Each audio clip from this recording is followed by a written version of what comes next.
Good evening, friends, and welcome once again to Tinker Tailor Solder Fry, the Let's Try program here on the mighty Loading Ready Run Video Entertainment Network. My name is Ian Horner, and joining me as always in the crystal gondola on the zeros and ones is Paul. Hello.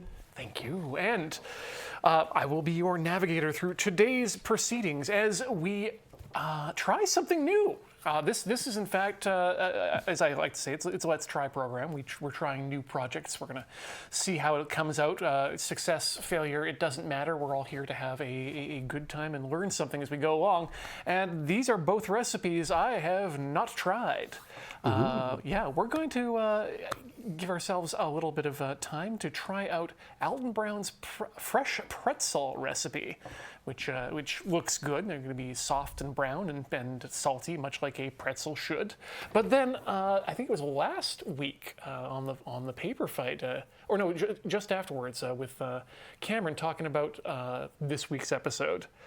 Mentioned Cameron comes on and makes queso, and well, I didn't ask him to do so. He did have a very good idea, which is to say, make some queso, because there is a significant downtime in this recipe while we wait for the dough to proof itself and bring it up in its volume.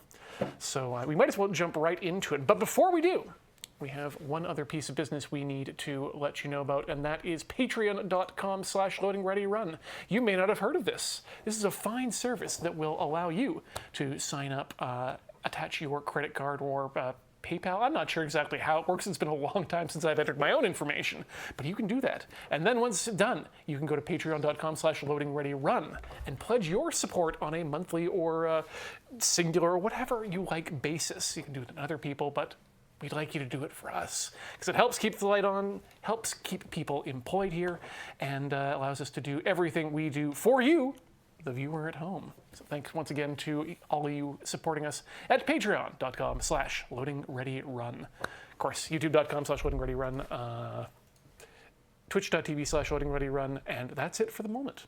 But for the moment, we are working on pretzels. And so we'll give you a quick rundown of the recipe as we are usually want to do. You're gonna need a bunch of ingredients here. You're gonna need a cup and a half of warm water, plus 10 more cups of that for boiling. We'll get the 10 more cups later on. Or we'll need to get me a really long hose. That's also an option. You're gonna need a tablespoon of, ooh, that could have been problematic. Tablespoon of sugar. You're going to need 2 teaspoons of your favorite type of kosher salt. I hope your favorite type of salt is kosher, because that's what we're using. You're going to need some, 1 package of dry yeast. I don't even know which brand this is, but others are available. Whatever brand, others are also available. I love that we don't even have to let people know about that for anti-competition laws. We just do it anyway, because it's fun to say. All-purpose flour, 4.5 cups worth of that powdery friend. You're going to need 4.5 tablespoons of butter, which I'm not going to show that to you. You can see that later. It's melted. Believe me, it's nice and liquid. I gotta say, this mug is terrible for melting things in, because the mug absorbs all of the microwave energy and just passes it along passively into the butter rather than letting the butter melt itself. I had to run it through, I think, 4 cycles on the microwave, and in between I'm just swirling the butter and would occasionally tip it up the side of the cup, at which point it would start sizzling, which I don't think is how it's supposed to work. Is that because the particular glaze or coating on the mug is very microwave absorbent? It could be. It could also be that that whatever they used to make the mug, they didn't bake all of the moisture out of it. So I think there's some more trapped in there. I had one of those like color change with heat mugs, and yeah, you weren't supposed to microwave it. Yep. Yeah. No, I had one of those color change T-shirts, and then it went in the dryer, and it did change color one final time. We got the butter. We also need some baking soda. 2/3 of a cup of that. Do we have 2/3 of a cup? You know what? We don't have, probably don't have room for 10 cups of water, so we probably have more than enough baking soda. That's baking powder, isn't it? It's baking soda that you need? It is baking soda that I need. I think we might have some in the moon base. We'll check, because that doesn't come till the very end, so we've got time for that. All right. Yep. And of course, you will also need 1 large egg yolk. I brought the whole thing, and we can sort it out when it comes to that. And then, of course, we'll need some vegetable oil, which is in for the bowl and the pan, which is in the friend zone. So I might just have to pop out and get that when we oil the bowl, but that doesn't come for a couple seconds yet. So let's get ourselves started, shall we? Is it baking soda is baking powder with stuff added, or is it the other way around? Baking powder is the one that has the additions to it. Right. Leavening agents, mainly. It's magic that way. All right, so before we add any hooks, let's get things put together here. We're going to combine this water with some sugar and the kosher salt, and then we're going to sprinkle the yeast on top. And I'm just going to very carefully separate these yeasty packets because they don't perforate the in-betweens anymore. The warm water is for proofing the yeast. Eh? Yes. Yeah. At least that's what I assume it's for. That's they're giving us the ingredients to proof the yeast, but they haven't specifically said in the instructions, proof the yeast by blank, blank, blank. All right, so we need the salt, kosher salt, salt and sugar in there. So let's grab our tablespoon. That's the big one. And sugar it up into the bowl. And then we're going to do the 2 teaspoons of the kosher salt. Today I'm being smart and using the moon base utensils so I don't have to bring home as many dirty dishes in my car. Although you do have a somewhat more limited supply. Yes. If you want terrible knives, we have more than enough. A box full, in fact. If you want forks, we have 2. That's just the way it is. Chopsticks are right out. Yeah. Forks being the most useful utensil for just, general eating lunches and things. And yet one of the last to be developed by humanity. Truly, it was the Dark Ages. Yes. Like some sort of medieval peasant. But yes, we need to, for whatever reason, we have a bunch of cutlery, and we have the full set of knives and spoons and small spoons, and 2 forks. Because apparently, I don't know, somehow the forks have been disappearing in a very annoying way. So we need to, and also rather than doing the thing where we just buy more sets of cutlery, we need to just go somewhere and just buy a whole ton of forks. Mm-hmm. This is a solvable problem, is what I'm saying. Yeah. Yeah, we have the dishwasher. We just need to fill it with forks. Unless the dishwasher is what's been eating all our forks. In which case, we need to find out where the dishwasher goes. Okay, I'm going to do as I am told and set that aside for 5 minutes. Push the button. Keep going, yeast. Yep. Start eating and pooping. Become bountiful.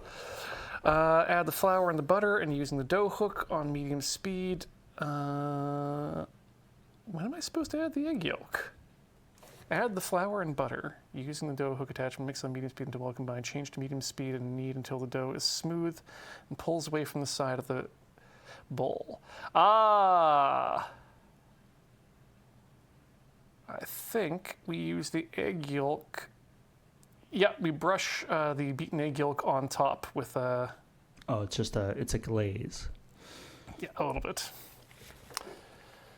So that'll be an exercise for us later on. We'll put that aside for the moment.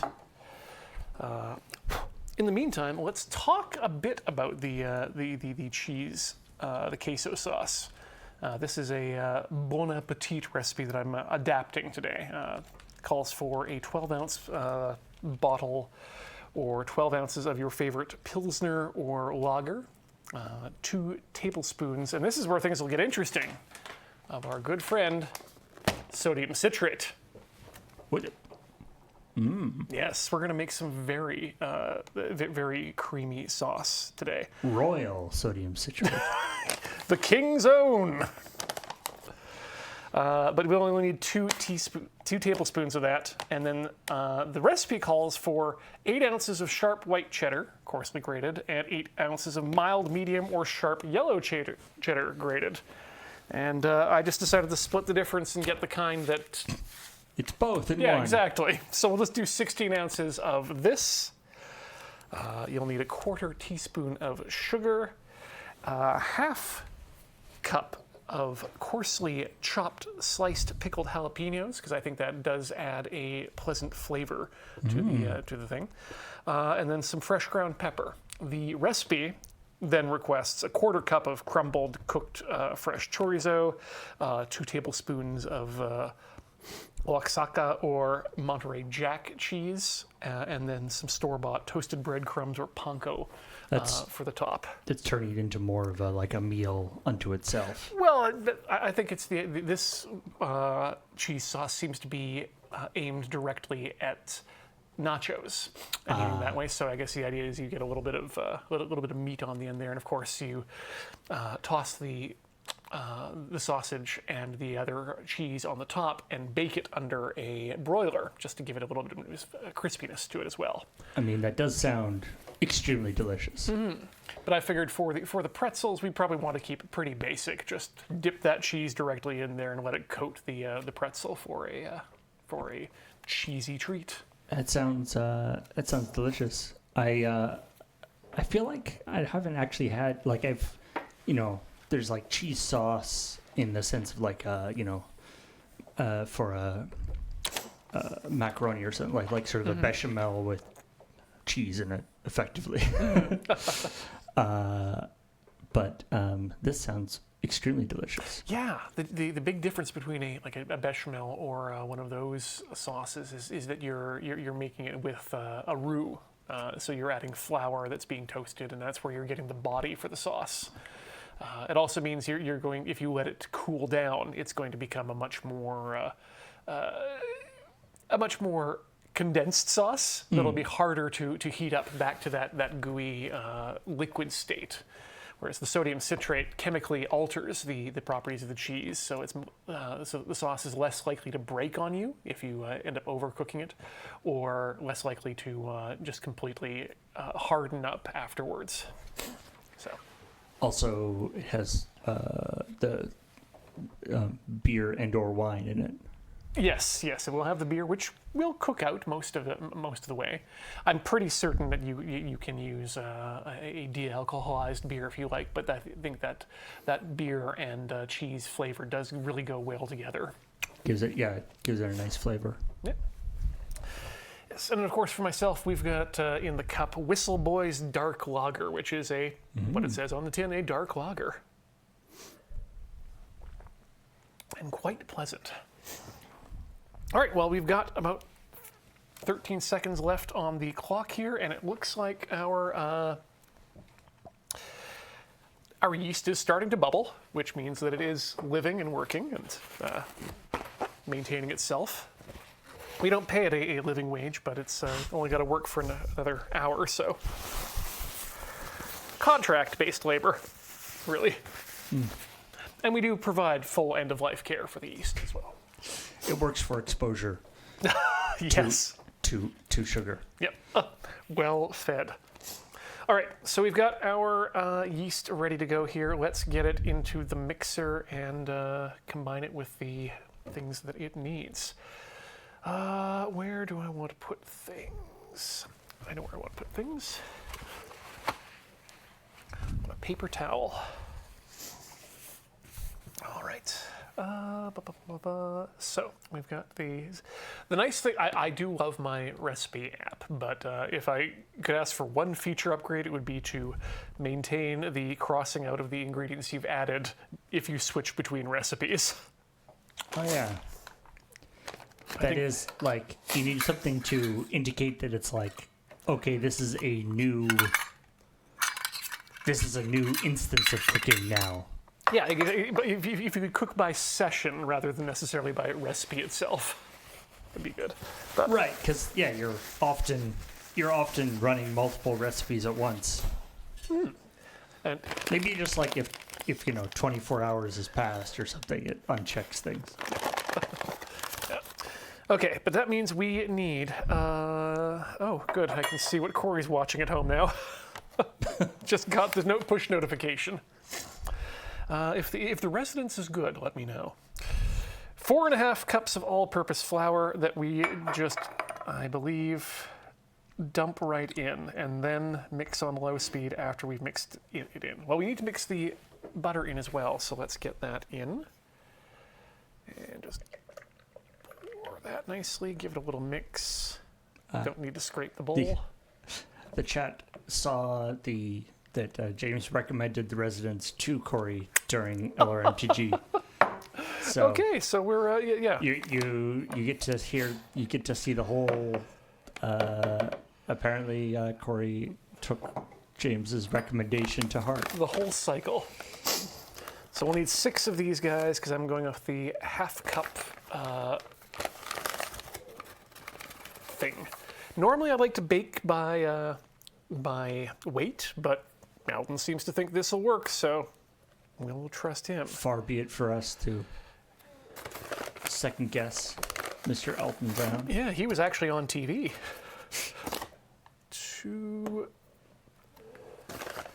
I mean, I've certainly always enjoyed his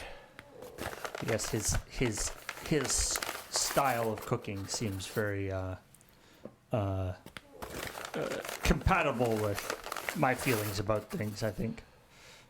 Well, what I liked about him most of all was that he would often go into the science of what was going on in the cooking, in addition to the actual recipes themselves. And then on top of that, present that science and that learning in a fun and educational manner with a ton of practical effects, which, big fan of here in the Moonbase, the practical effect. Yeah. I remember actually him talking about that talking about his experience that because he like directed a bunch of like music videos and different things before he ever did any. He was a filmmaker first before he was any sort of a. And of course, it's one of those interesting things where you have the guy who's ostensibly the talent, but has a lot of influence on the actual end result. Yes. All right, I'm gonna ride your mic a little bit here as we. That's a good call. Turn on the. All right, so we need to mix in low speed until well combined. I do like your mixer. This is the old Horner family mixer. It's survived quite a long time, but 500 watts of Kenmore energy. Again, other mixers are available, but I recommend avoiding the popular ones for the weird ones from Britain.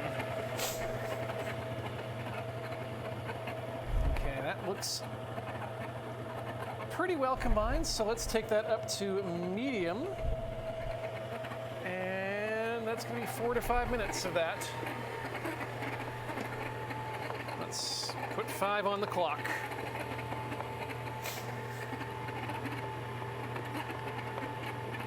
Lots of people in chats saying that you are, in fact, on their TV. Ah, well, that's great. Thank you, Fluffiest Guinea Pig, for making me main screen content. Unless, of course, you're doing something else in the room while you've got your TV on, in which case, Hey, look, I'm over here. Yeah, maybe other people are cooking. Might be about dinner time for some folks.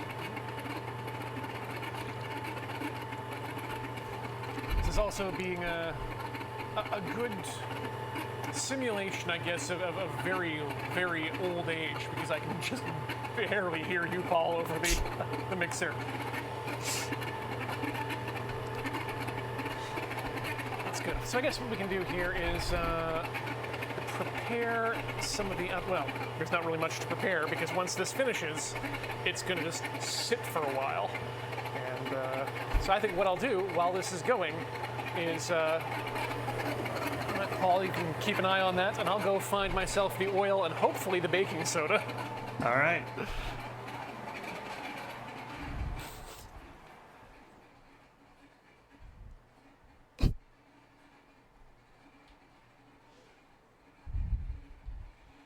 I was like, hey, wait a minute. The mixer's getting quieter. Why is that? Oh, right, because Ian's walking away from it.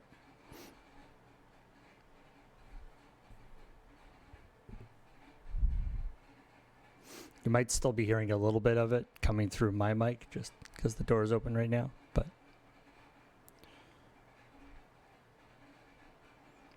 how's it going, everybody?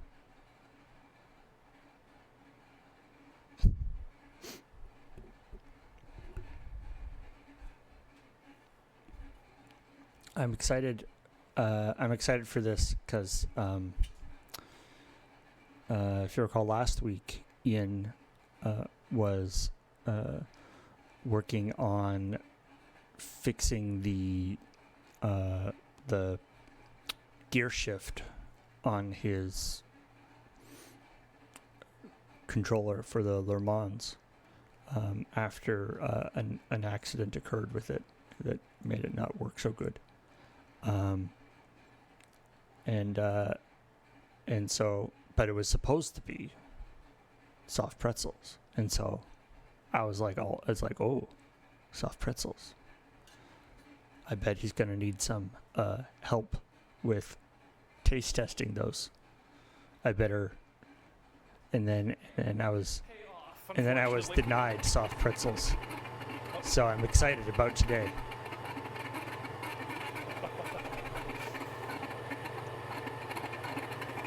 This is starting to look like a good little dough here too, actually.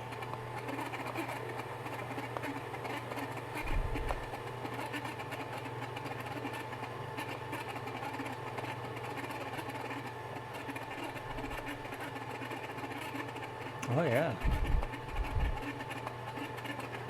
it's really doughing up good. I don't know what you call.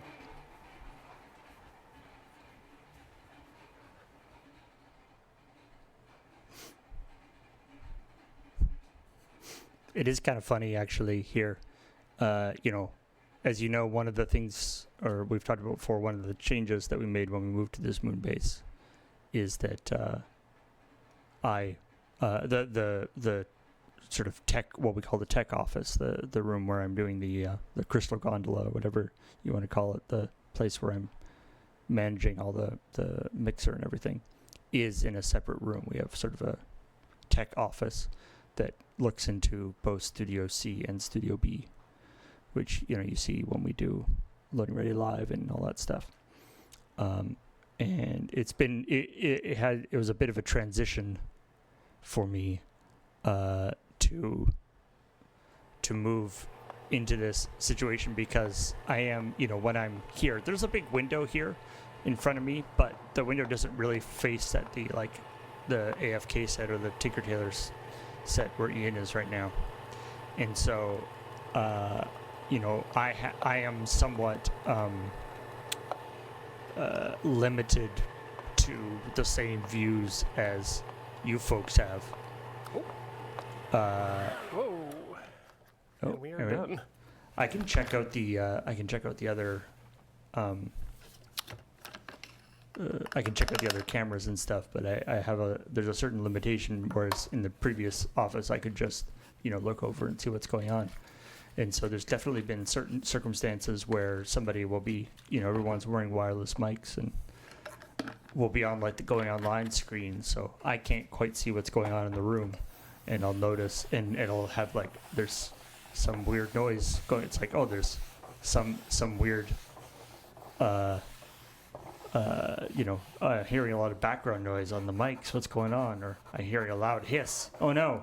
And then I'll hear like a flush. And I'm like, oh. That wasn't somebody to worry about. Okay, we're good.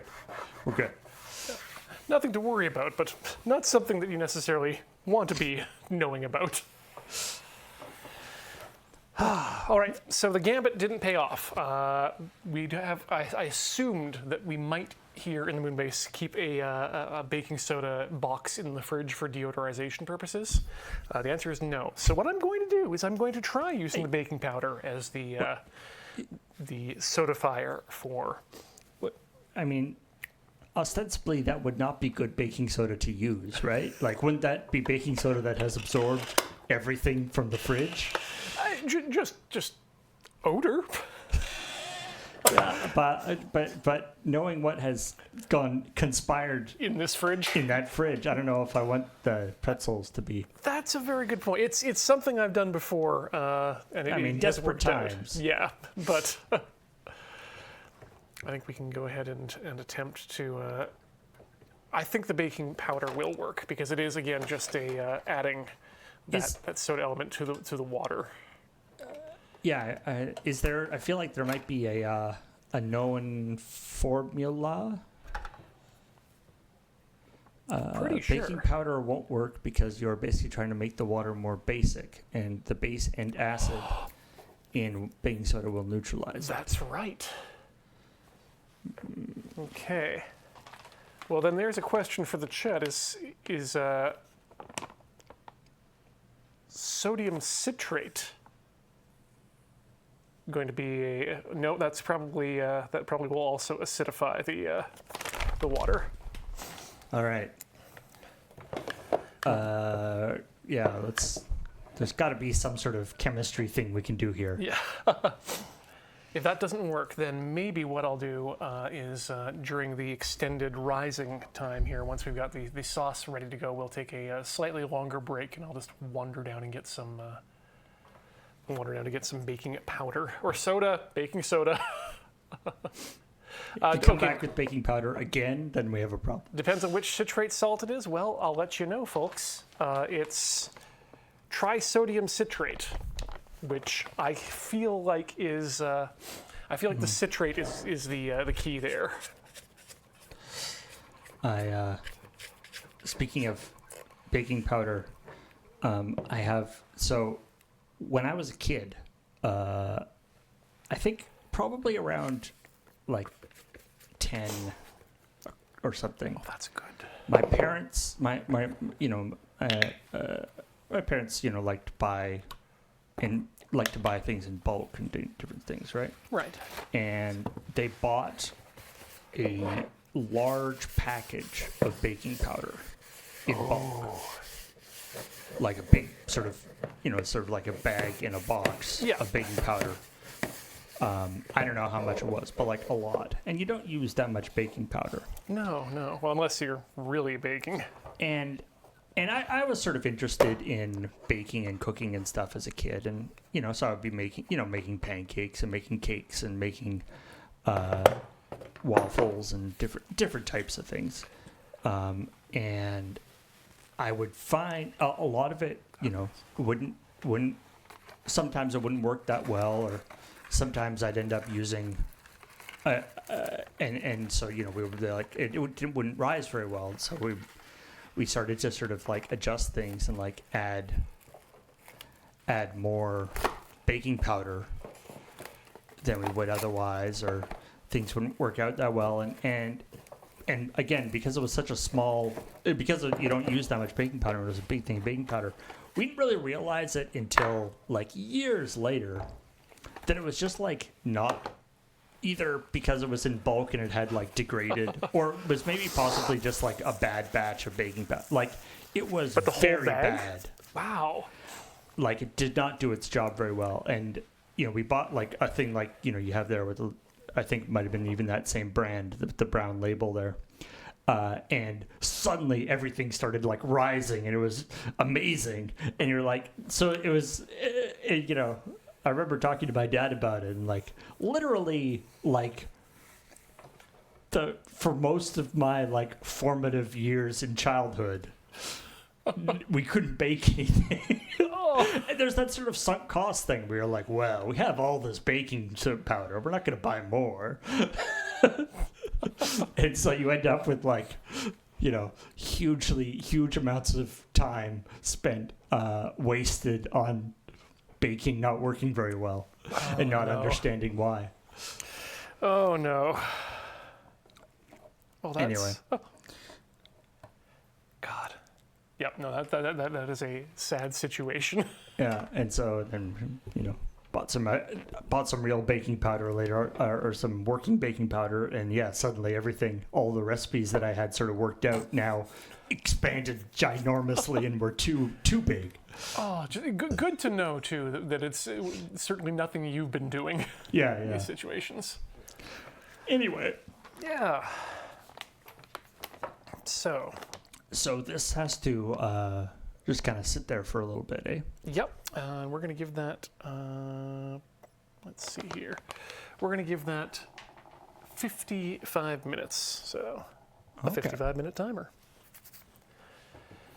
Got it covered in the plastic is just to help it keep the... keep the top from drying out too much. But we are now officially done with the stand mixer, so we can move that off the table here. What is your stand? Yes. Right. So I guess we just leave this now.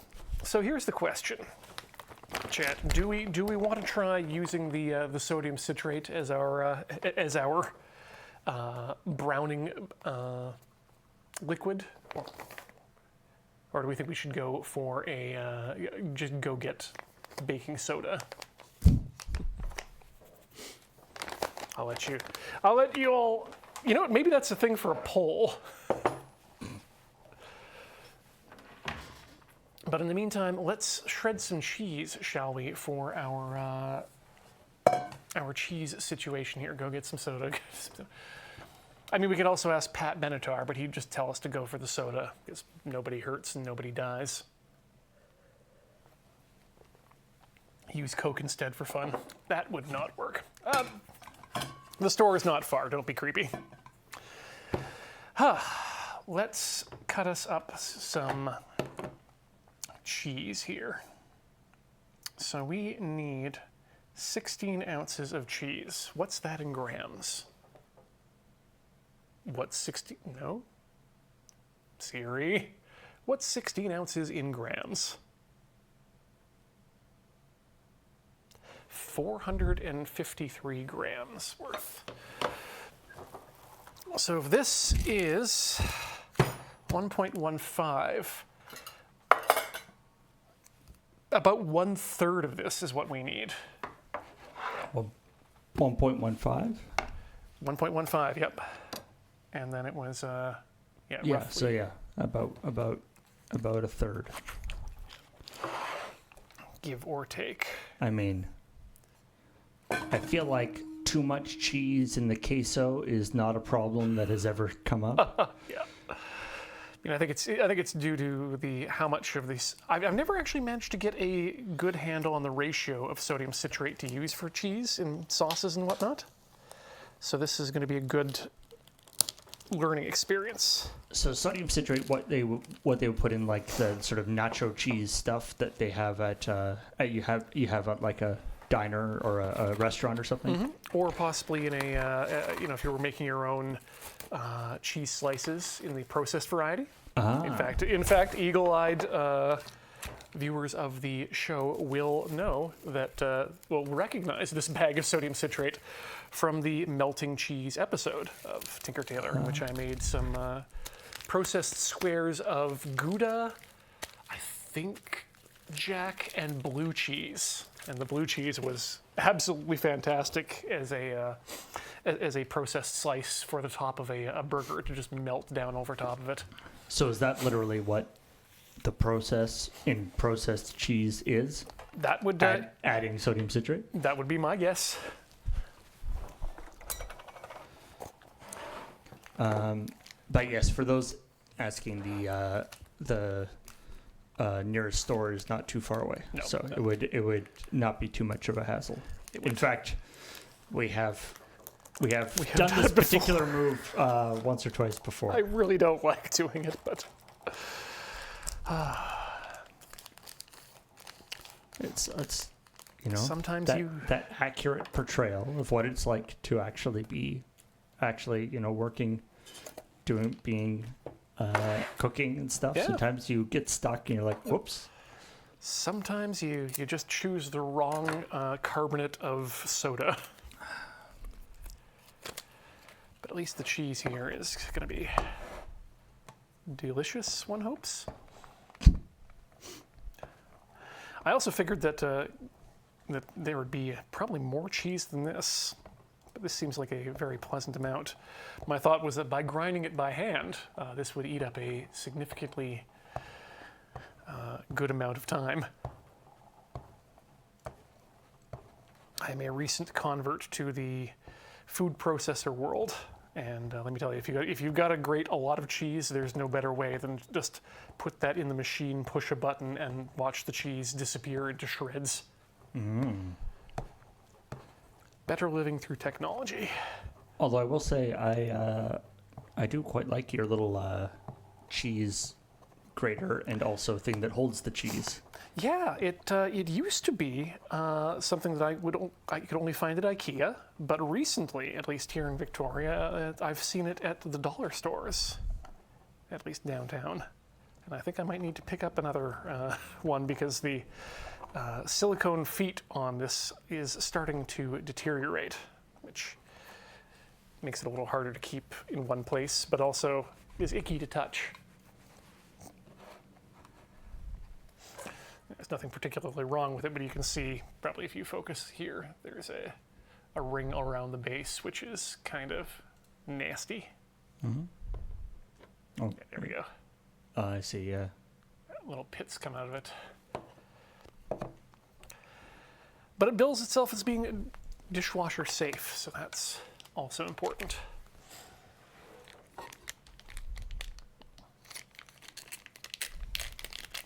Oh, might have to do another episode on sharpening knives just to make sure the moon-based knives are the remaining moon-based knives are up to stuff.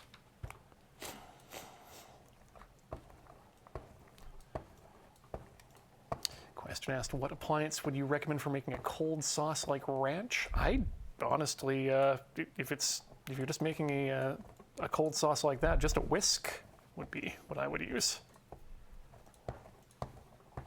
Cream and cheese mixed together like that. Just whisk and froth it up. Someone was asking about a picture-in-picture of the rising of the dough. So It is rising much better than most other bakes I've done recently. I used to do a little more pizza, or I had a phase where I was experimenting with trying to make pizza at home, and just kind of eventually came to the idea that I can't get my oven or barbecue hot enough to maintain the heat necessary to do a good bake.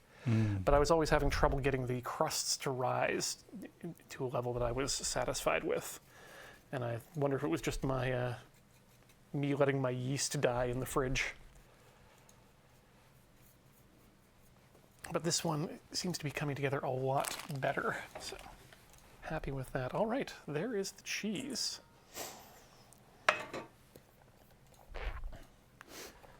Let's get that in there. And maybe while we're waiting, we can measure out a few more of the other ingredients because we'll need to know how much beer we want. So it's weirdly difficult to buy a single can of beer at 30 in the 350 ml level. I had to settle for for this Breakpoint Pilsner from Vancouver Island Brewing in a tall 500 ml can. And I don't know. I don't know what I'll do with the rest of it. Can you not buy like a, I don't know, a Budweiser or something, or PBR or something? You can't just buy a single can? Believe it or not, no, they didn't have any single cans of PBR. They did have Budweiser in the fridge, but again, in a 500 ml can. And I thought, well, you know what? If I'm going to buy for on-screen usage, I'm going to buy a local for that. That's fair. Yeah. Now, I'm assuming, though, that this is one of those things, as cooking wine is not good wine to drink. Mm-hmm. This is not necessarily a situation where the quality of the beer is necessary for the generally process. not. It's they're asking for a generic lager or pilsner, which is going to be your least flavorful beer of the beers available. I think you're getting it for the for that base level malt flavor rather than any sort of hoppiness to it. Again, why you're going with the pilsner or lager. And it's, as somebody who is not a beer drinker or sort of alcohol drinker, I do nevertheless appreciate there's a certain beer and wine and stuff when put in sauces and stuff add a certain, almost like a sourness or a certain, and again, the alcohol is almost always sort of cooking off or whatever, but the flavor that is left behind can be really nice.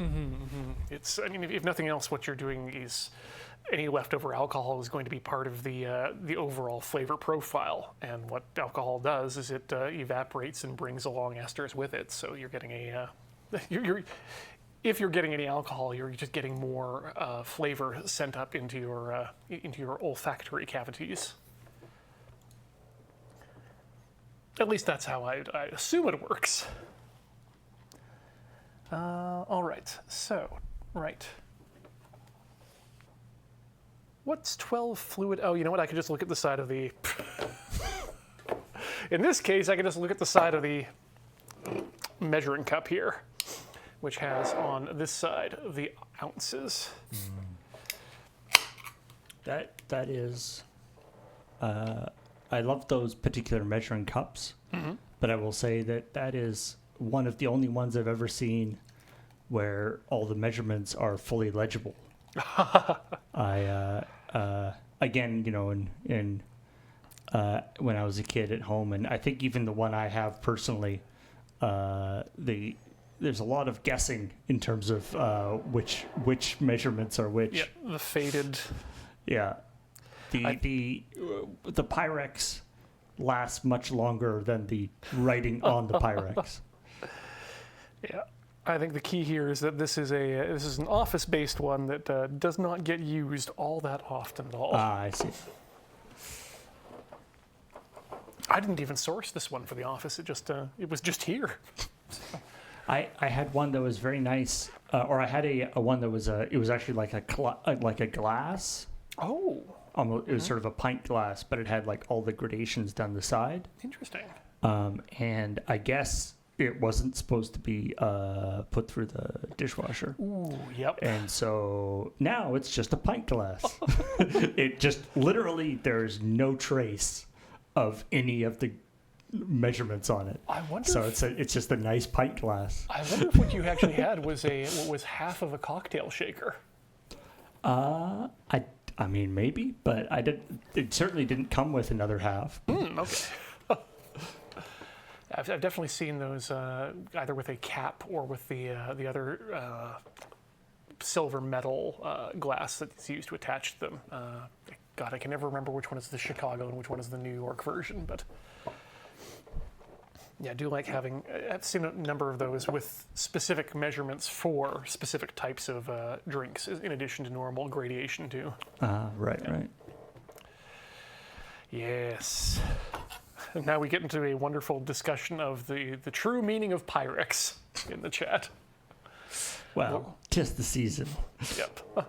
That's right. Oh no, I forgot. I was going to do an entire bit at the beginning of the show there that it's spring here in Victoria, and well, most will turn their thoughts towards Easter and new life and new growth. We think forward to Oktoberfest and the coming of schnitzel, pretzels, and beer. But there are a few people in chat from there's somebody saying they're from Germany, or a few people from other Germanic countries who I get the impression have very strong feelings about pretzels. I would bet. We'll have to see how it goes. Yes. In the meantime, let's deal with our chopped jalapenos as well, just to get a few other things out of the way here. Oh, that's a 3/4 cup. That's why it's such an odd shape. I've never seen a 3/4 cup measuring cup before. Let's measure these out here.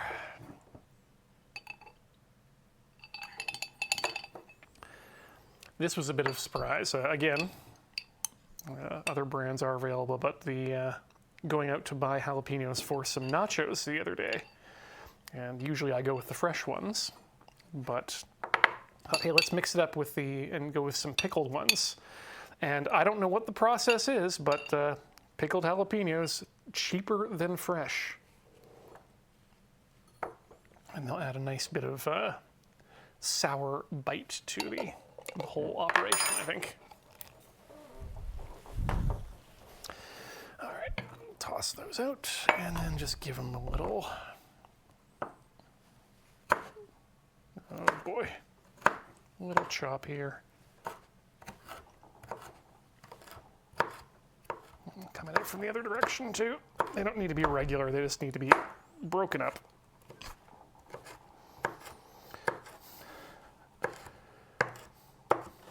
Go. And now just make sure you use your hand to wipe your face. Yes, directly into the eyeball.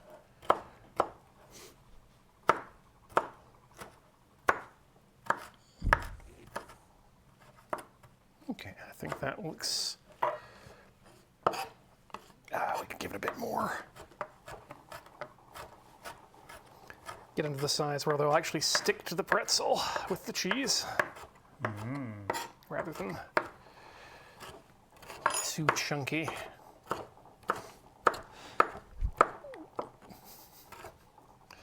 Cameron asked which knife I'd like to keep in active use, and I told him this is one of them.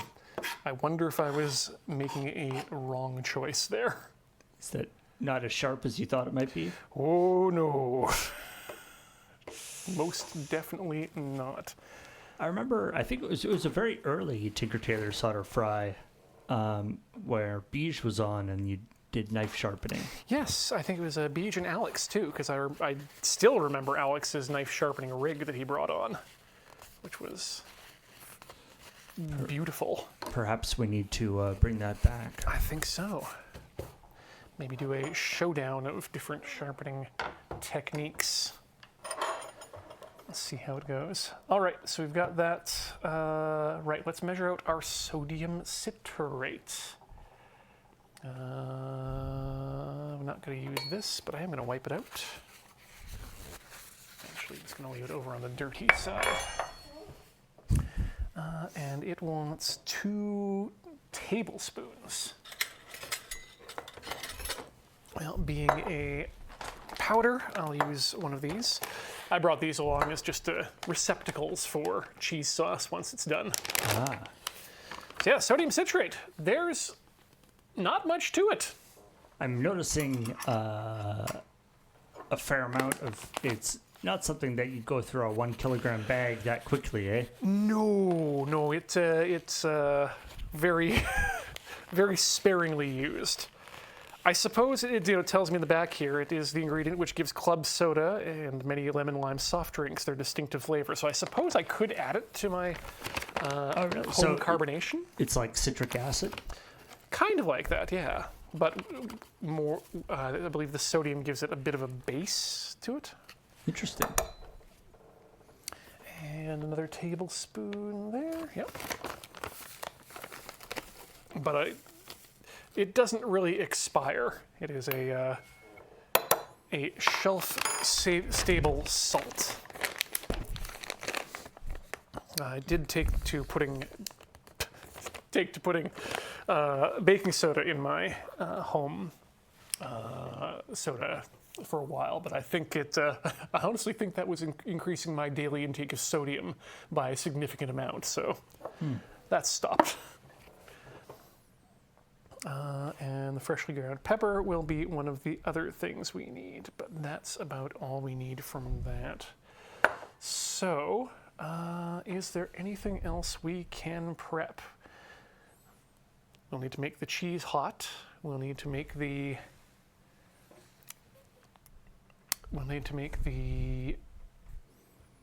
pretzels. Wow, forgot that.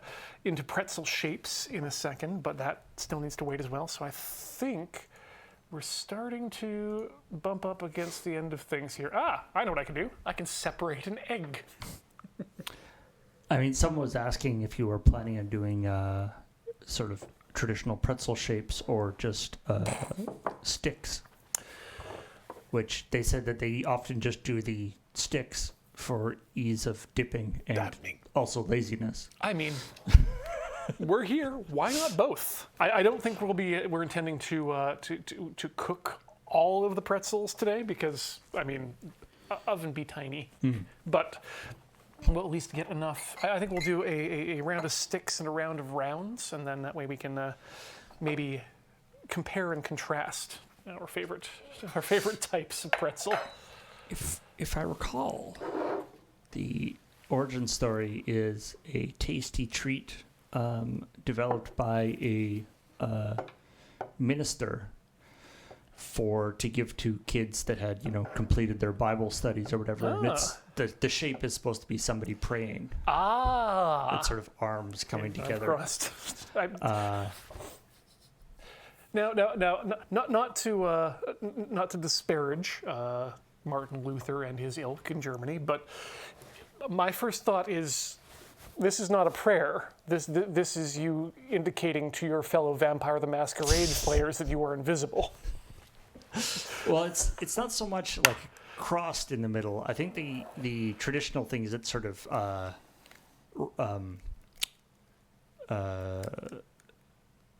like wrapped in the middle. Like it's okay.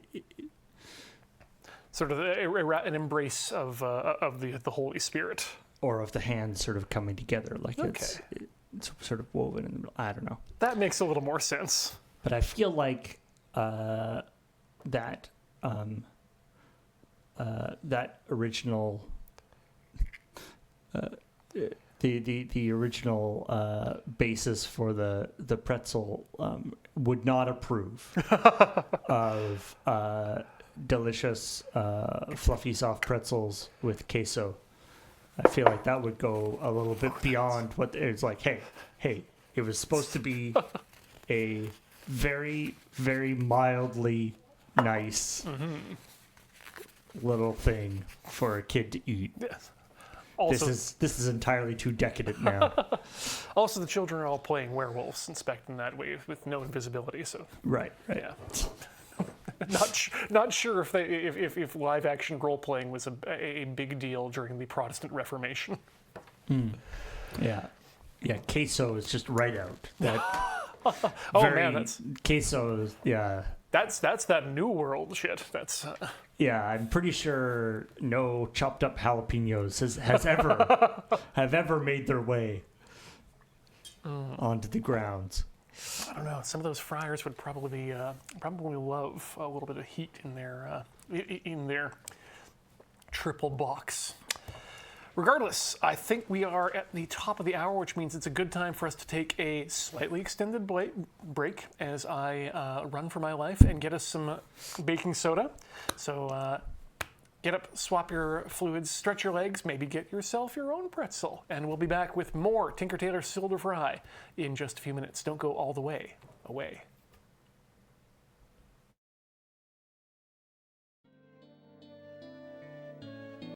Welcome back to Tinker Tailor Solder Fry here on the mighty loading Ready Run Video Entertainment Network. We had a little bit of an extended break there because I need to get myself some more baking soda. Again, store brand is okay. Soda. Yes, importantly, the bicarbonate de soda, great for baking, cleaning, laundry, and much more. Tell you what, for engagement purposes, if you're watching this on YouTube, tell me what your favorite purpose of baking soda is. I feel like the range of things that are good for baking and also laundry are pretty narrow. Yeah, baking, laundry. The other one I know of that people like to use is the odor removal. Right, and then just sort of general cleaning. Yeah, and children's science experiments. Don't think we have any. We've got acid around here if we want acid. The other thing I picked up, because I realized I don't think we actually have any here in the moon base, and I've been bringing in my own previously, were little things that I can use to grab the hot stuff from inside the oven. Oh, that looks like a handy. I do like those silicon hot mitts. Yeah, that's it. That one looks a little small, but I mean, it's enough as long as you're not like me as a child. Touching the inside of the oven with your wrist to give yourself a nice burn scar there. All the important touchy bits are covered. Though, I don't know why it advertises itself as being hot. I mean, at home I have one that's just basically like, just covers like your fingertips. Like it's just like a grabby. And that's the one that I use like most of the time. Yeah, the little half things that fold in half with a little bit of coverage. Yeah. I've got some IKEA ones that look like a shark. Well, they're not actually like with the teeth and the eyes, but they look like they would be what a shark body would look like, but made in silicone and also with no teeth. Where were we? We were making ourselves some cheese sauce, and for that we're going to need heat. And for heat, we're going to use the induction cook plate because it's the best form of heat in the office, let's be honest. Nothing else can heat. I mean, we have a lot of things that can make things hot. Sensors on the cameras, the panoply of lights that are currently on right now, which is honestly why I was, you know what? That's probably why this is proofing so nice, or not proofing, but rising so nicely, is that it's actually hot in here. It is rather warm in here. Yeah, warmer than I keep my personal quarters. But all right, let's bring up the instructions de cheese sauce. So we need to start by bringing our beer up to a simmer, which is always an interesting choice of words. Hashtag simmer that beer. Yeah, not my favorite way to enjoy beer, but hey, you do you, cook. We did a video a very, very long time ago on the premise that one of the worst things to drink is like warm Coke. You know, yeah. How unfortunate warm. So we had the idea that we'll make hot Coca-Cola with marshmallows. Oh, okay. It was not good. So the marshmallows, I think, is where you went wrong there. Yes. Because one of my favorite... We were very wrong. One of my favorite things to order from my favorite Chinese restaurant back in Edmonton is a hot lemon Coke. And it's just a can of Coke that's been microwaved in a mug with a slice of lemon in it. And it's delicious. It's interesting. Like, hot Coke wasn't actually that bad. Cold Coke, very good.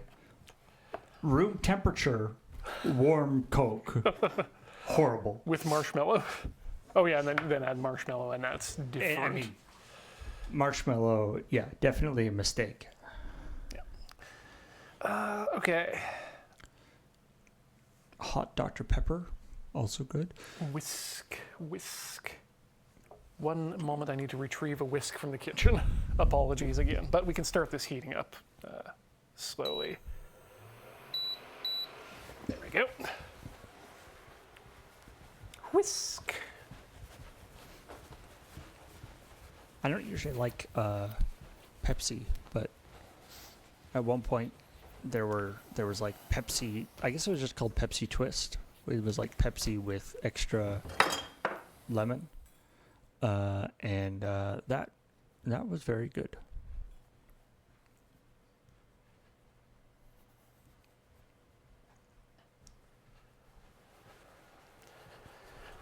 Normally, I wouldn't worry too much about the whisking. Oh, right. Before we get too far down the line here, I'm going to swap power outlets because there's Good call. a good chance we may want to keep the sauce molten while we deal with our pretzels. And we're not actually sure how much load all of our circuits can handle. Now,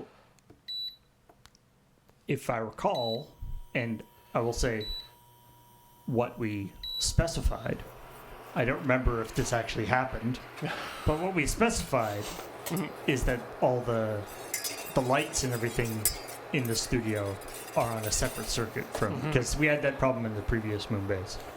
And when we got them to put in all the stuff for this office, we definitely specified that the lights, the studio stuff, would be kept on a separate circuit from everything else.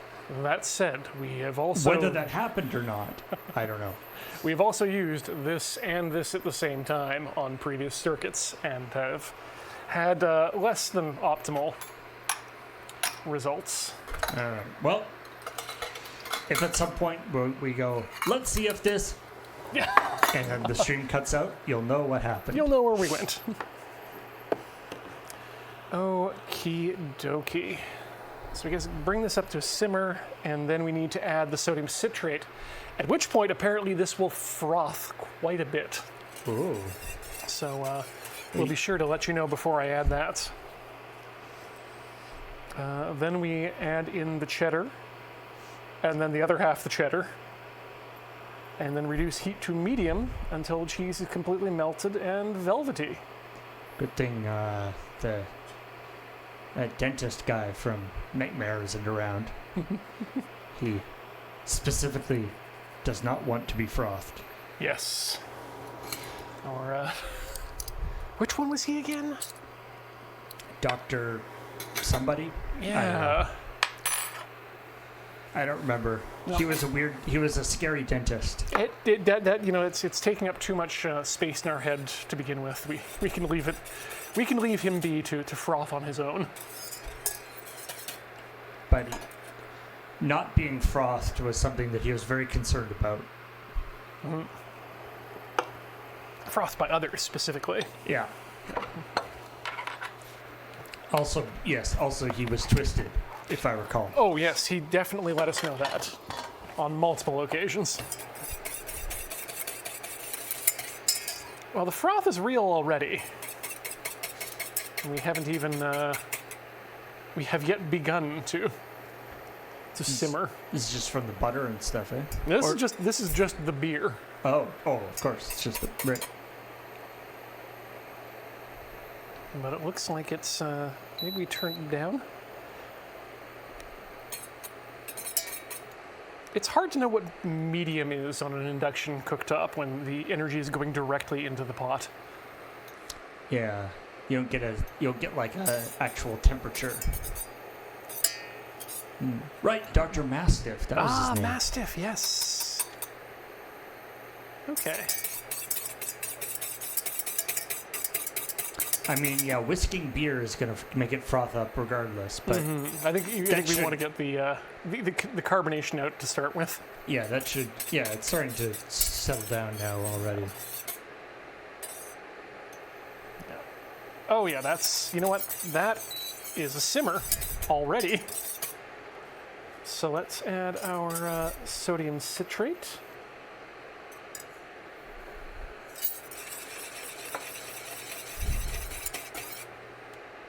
I was told there'd be frothing. If anything, that seems to have been an anti-frothing agent, which isn't bad. I think the reason you want to get it at simmer level is just to make sure that all of that powder is fully integrated into the liquid. Now that we're adding cheese, I mean, let's keep it at this level and see how we do. Just add by a handful there. Ooh. That's one thing you can do on an induction cook plate. You can't do on a, any sort of regular stove. Is just pick up a piece of cheese that's on the hot. It does seem wrong. Yeah. Okay.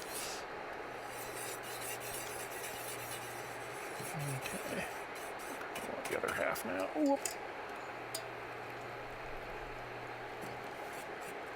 Yeah, you can already see the sodium citrate doing its magic in that it's coming right off of the right off the whisk like that.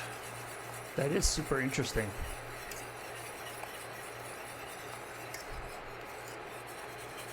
I'm just imagining some cheesemaker, you know, a long time ago, you know, some sodium citrate or some sodium citrate containing thing spills into his cheese and he goes, oh my, no, it's ruined. The entire batch is all runny. This is going to be terrible. Wait a minute. Perhaps I can use this. But wait, what if I were to purchase monk-based cheese and pass it off as my own?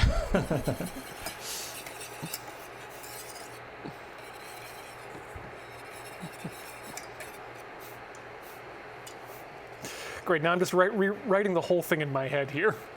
You told me we were having pretzels when these are clearly biscuits. Oh, Black Forest biscuits. Are you sure they're Black Forest biscuits?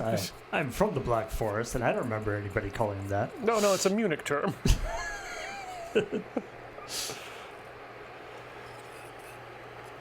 Oh, this is looking good. You want it to be smooth and velvety, but we also want all the cheese in there. Recipe's saying 6 to 9 minutes. We've got 6 minutes left on the rising dough, so we are on track for exactly what we're looking to do today. Interesting.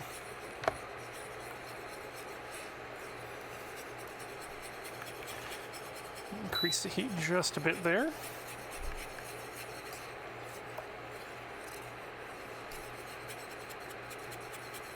To supposedly 195 Fahrenheit. That's a lot of F's. Almost twice the number you need to boil something in C.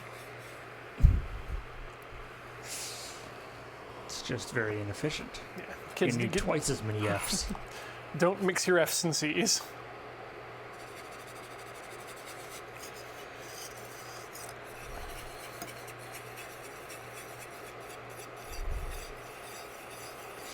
Now, is it supposed to thicken up, or is it supposed to be sort of a fairly... I see a lot of the cheese. Doesn't look like the cheese is sort of fully integrated yet. So the recipe states you want it thin and runny, and I think that's correct. And then once you take it off the heat, it will start to thicken up on its own. Makes sense. But in the meantime, we need to get that cheese melted to a point where it can meet up with the suspended citrate in the liquid. And just let everything dissociate.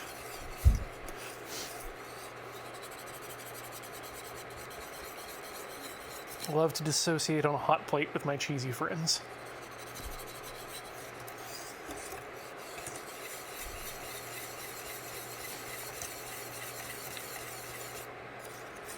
The urge to just, stick a finger in there and coat it and figure out the flavor is strong, but I know better.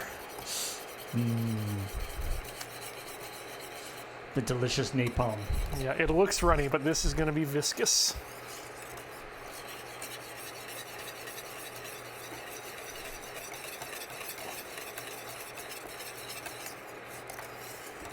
Considering what we've done is just combine a third of a block of cheddar and a can of beer.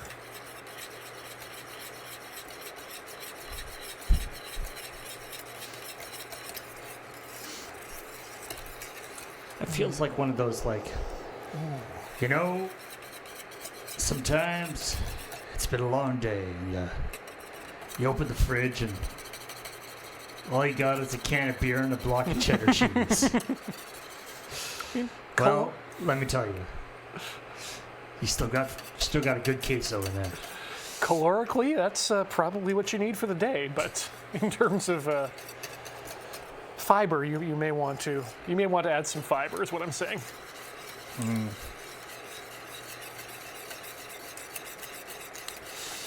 Yeah,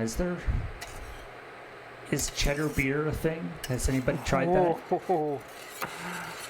Ooh, I don't think that the proteins are what gets converted by the yeast in the end.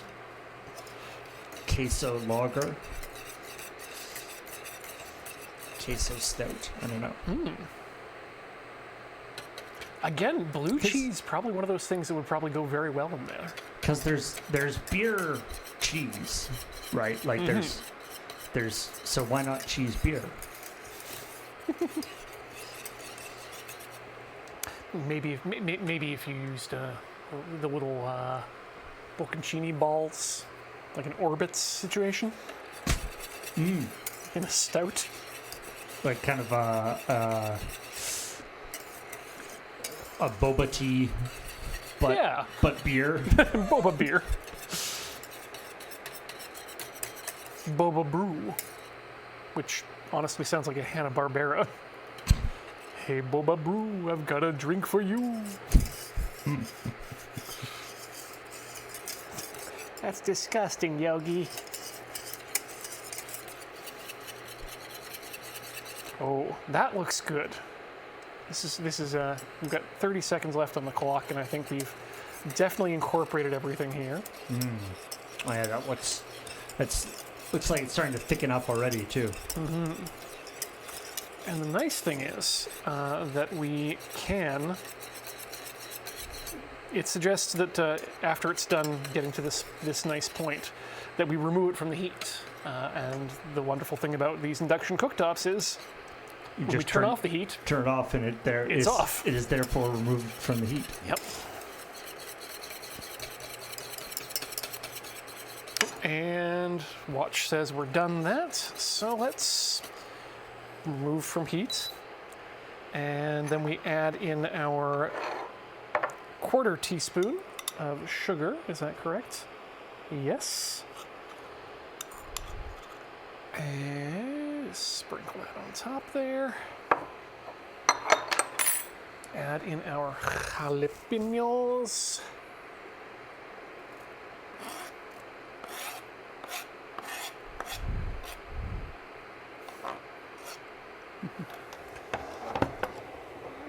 Give it a little more whisk to combine.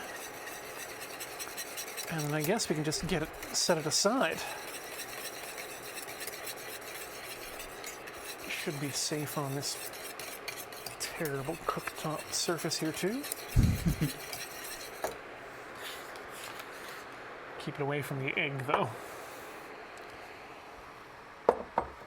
All right, you remain saucy until we come back to you, because now we're going to need to fill up a pot with water, which I had also neglected to do. But that's easy, there's a sink in the studio. Ooh, it wants 10 cups. So let's see if we can get 10 cups in there. I'll count them off. All right. Ready, chat? Here's counting with Here, our Lur. secret sink.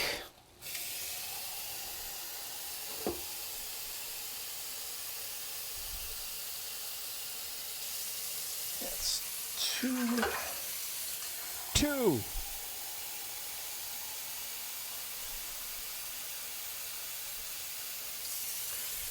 4.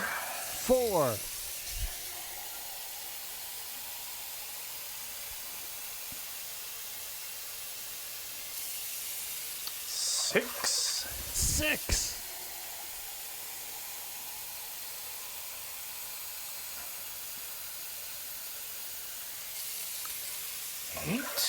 8. And finally,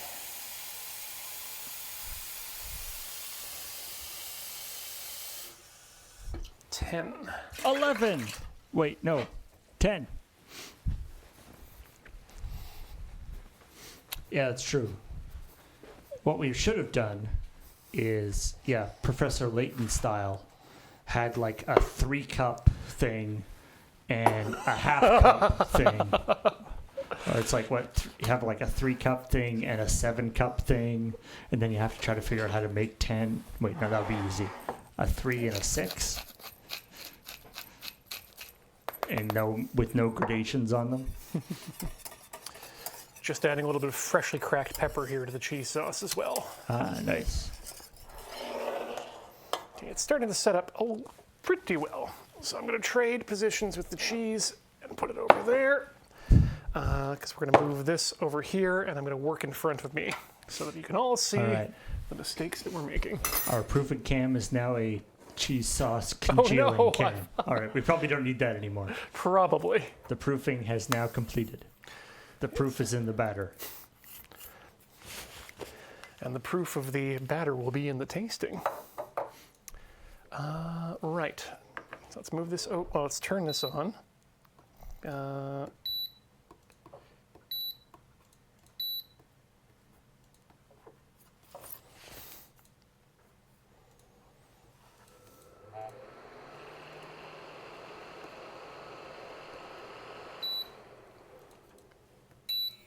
There we go.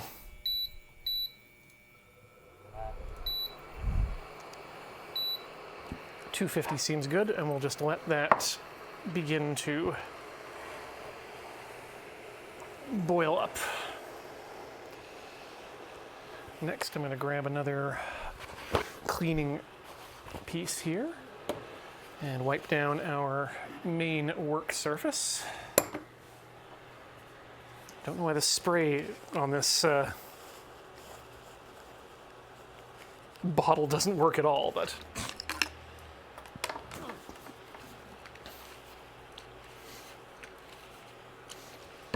Wait. The sprayer thing is dirty and clogged. Unfortunately, there's no way to clean it. if only there were some sort of a fluid that would dissolve caked on contaminants, and then also, what's the word? Antisepticize? Sterilize, that's the word we're looking for. I kind of like antisepticize. Thank you. Okay, we're back on our browser. No, we're back on our pretzel. We have heat the oven to 250 degrees Fahrenheit. Take the baking pan out of the oven. We have it on. All right, so this is where we find out how our power is doing. We want it on bake mode and continuous. Oh, and then we also want to plug this in.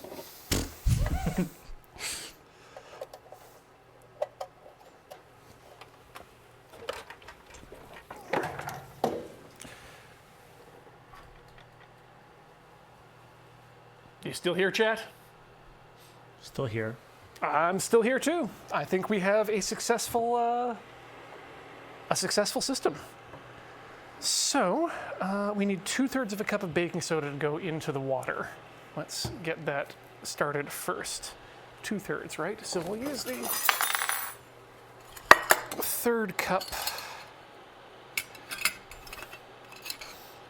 Does this? Good thing I brought my own. Guess what this set of measuring cups doesn't have? A 1/3? Yep. It's got 3/4. It's got a 3/4, but not a 1/3. No method of going with thirds of a cup. All right, we're back into Professor Layton territory again. Yep, clearly. I'm done with fractions. There we go. And then the rest of this can go about deodorizing our fridge. Now we'll pack it up and use it for further baking soda uses. And there's 1/3, and we need one more of those. And this is what's going to give the outside of our pretzels that that nice, shiny, bagel-like texture. I could have said, like pretzels, but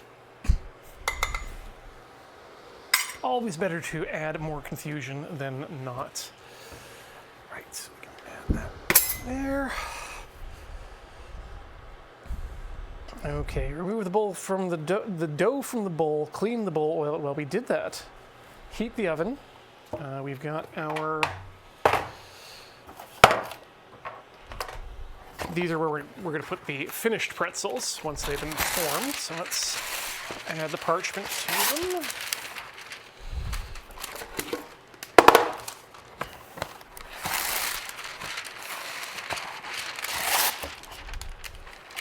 So, is the dough going to be mixed with the hot water? Is that? Yes, once we've formed the pretzels go into the hot water for 10 seconds to boil. Oh. And then they bake. Oh, I see. And that's part of the pretzel magic. I was like, wait, but we've already made the dough. What's all the hot water for? Yeah, now the hot water is that boil step, and that's the magic that happens. Okay, lightly brush with oil. Add about 1 teaspoon per pan, set aside. We don't really need that. Bring the remaining 10 cups of water to a rolling boil in a Dutch oven. Well, we don't have a Dutch oven, but we do have a big boily boy. Let's stir it up a bit here so we make sure all the baking soda gets absorbed. And turn the dough out onto a lightly oiled work surface. That was the question I wanted to know, is if we wanted to oil or if we wanted to... what's the opposite of oil? Flour. Flour is the opposite of oil. So I'll add a bit of oil to another paper towel here and just lightly rub it into the tabletop. And then when we're done, we'll wipe it off with more cleaning fluid, as one does. All right. There we go. And we can re-oil as necessary. This is veneer. It does not need constant oiling in order to remain good. If you were making this on our crokinole table, then there would be a problem. I'd probably use a different oil there too, but I think Booze Block is still also food safe, thankfully. I mean, it's food safe, but not something you want to just like add to your food. No. All right, let's just... Oh, that came out very nicely. And got a little bit small. So, we are going to want to divide it into 8 equal pieces first, and then roll it out into a 24-inch rope. So let's get the knife out here, and I guess we'll have this. Now, did you make the full recipe, or did you? Okay. Yes. I'm just going to rub oil into my hands here as well, just to make sure that we're good and move around. Okay, there we go. That's 2. Have that again. There we go. And have that guy. That. Yeah, is there a second proofing stage in this? There is not. Okay. I think we just we pray to the gods of internal gaseousness that we've got everything right. Those are not the most popular gods, but when you need them, you're happy they're there. Yes. Lean over, rehydrate myself.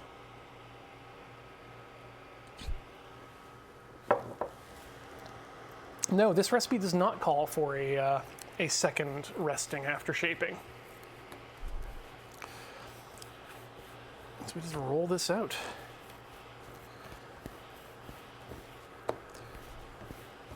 Until it's 2 feet long.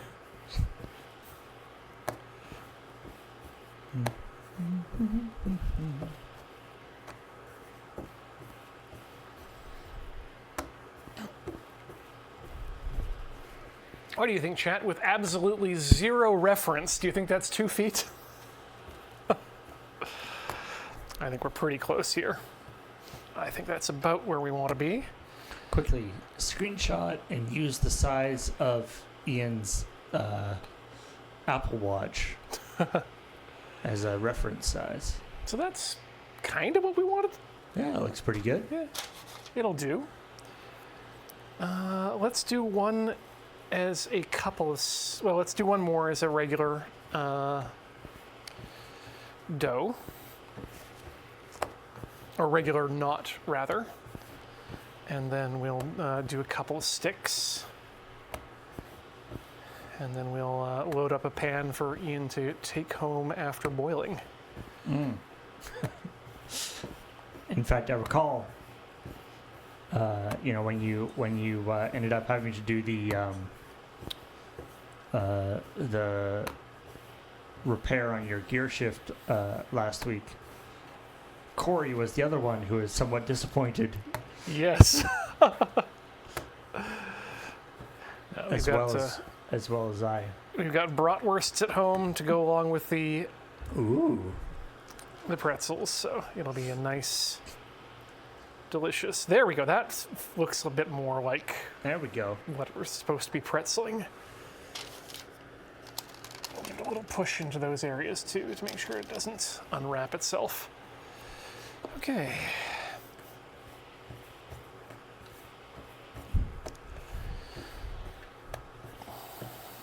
So I'm not going to make these quite as thin because they'll be able to be, well, no, we probably want things a relatively uniform size now that I think about it. Although there's a limit in terms of the size of the oven. Yeah. And I think we're just about there. So let's call these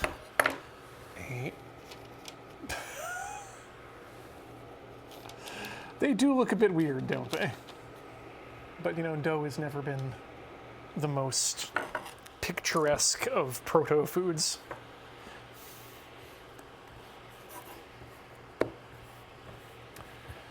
Meanwhile, the water continues to get up to temperature. I mean, we can always just jack it right up and go ham on that. I think you can see a little bit of it poking through on the screen there. Now, yeah. I mean, sort of boiling water is sort of the what is it? The sort of platonic cooking or the sort of heat transfer thing. Place a pot of water on to boil. Step one, always. But theoretically, induction is sort of as efficient as you can get in terms of boiling water, right? Like, I'd say actually you're not spending any effort on heating anything other than the water itself. I would actually call it second to microwaves. Oh, right, of course. Because what's actually point. getting heated is the pot in the induction cooker. Right. Yes, that's a good point. Yeah, microwave would be more efficient.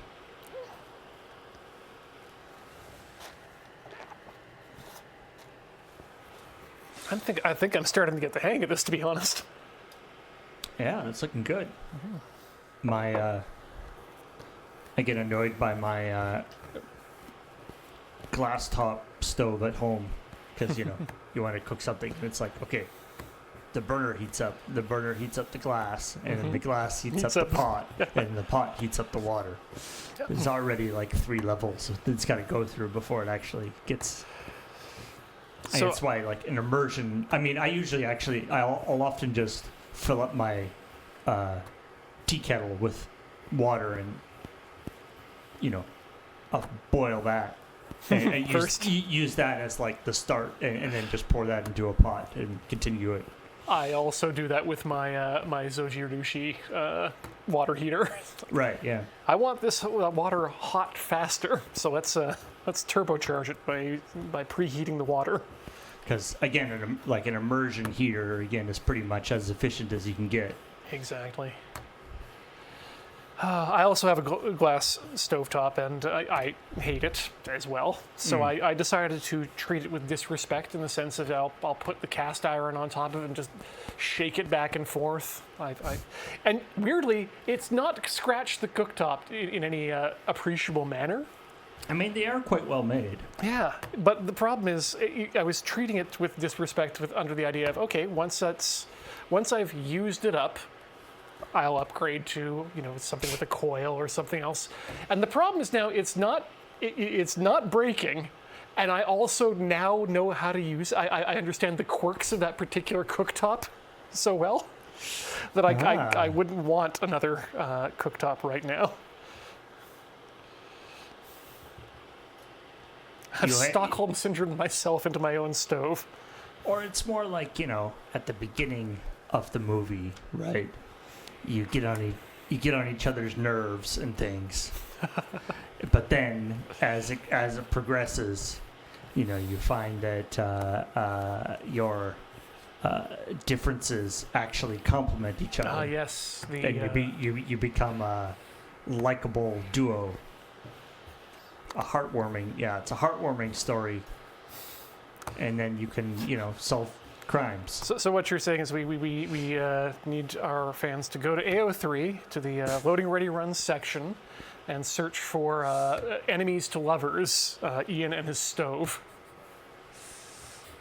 I mean, I feel like the various Tinker Tailor Solder Fry episodes you've done from home would give ample.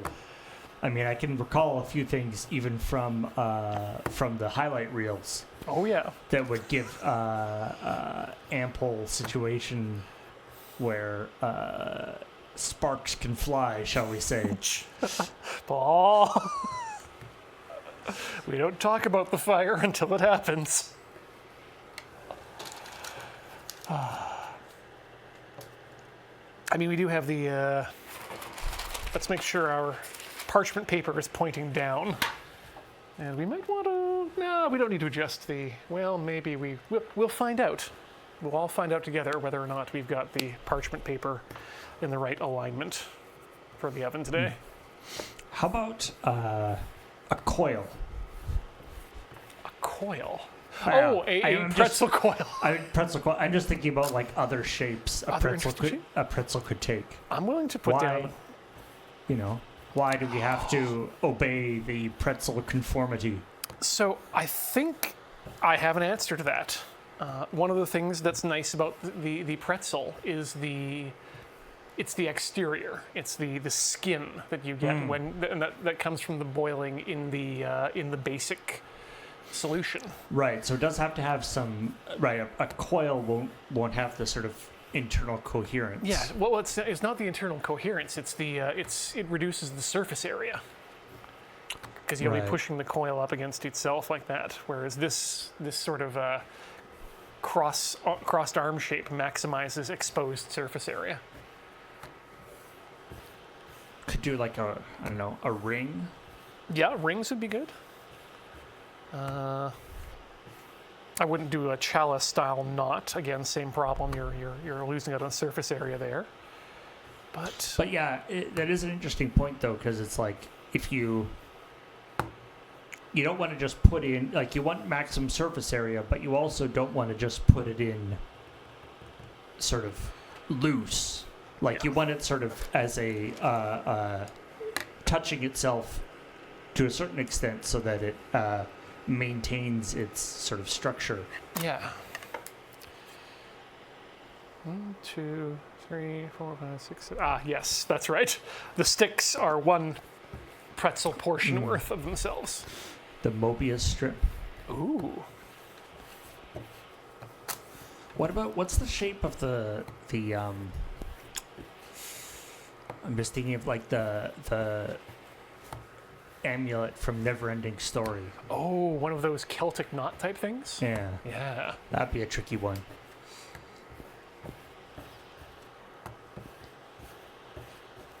The infinity symbol would also be Yeah. something that would work there. A Mobius strip doesn't really work with like a tube. Yeah. I think It has the when your thing is whatever radially symmetrical, the Mobius strip doesn't really work. So what we need to do is find some way of rolling out the dough that we can create a Klein pretzel, which will have an interior skin and an exterior skin. Right, a maximum surface area. Yes. And then you just have to get the boiling water with the boiling water with the baking soda which I believe might require fourth dimension. Well, I mean, they say baking is a science and cooking is an art, so. A cool S. Yep. The cool S pretzel. I can imagine a bakery in like Brooklyn or somewhere specializing in cool S pretzels and getting really popular on Instagram.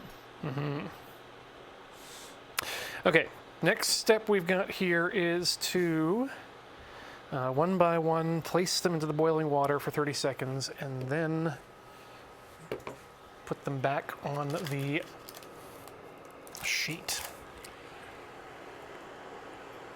So let's do that for all the pretzels, and then we'll brush them with the, ooh, wait, before I move that over, I'm just gonna wipe down the surface again with more cleaning fluid so that we're not getting oil on the feet, the rubber feet of the Sultan. Salton, not Sultan. If we get oil on the feet of the Sultan, then who knows what punishments. I mean, I think that's actually how he becomes Sultan. What is it with royalty and oil?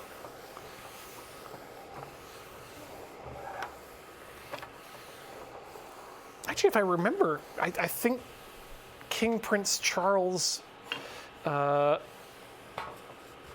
passed on the royal oiling. I seem to remember hearing. Or the roiling. Roiling oil. Wait, now if you're boiling your oil to roiling, then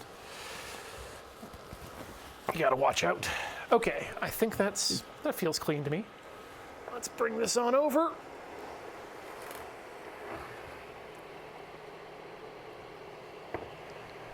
And then let's bring this over here so that we can put these down on a fresh piece of paper. And then we'll yeah. So we'll do some of the nice donuts? Pretzels. But first, let's check our oven, which appears to still be gaining heat.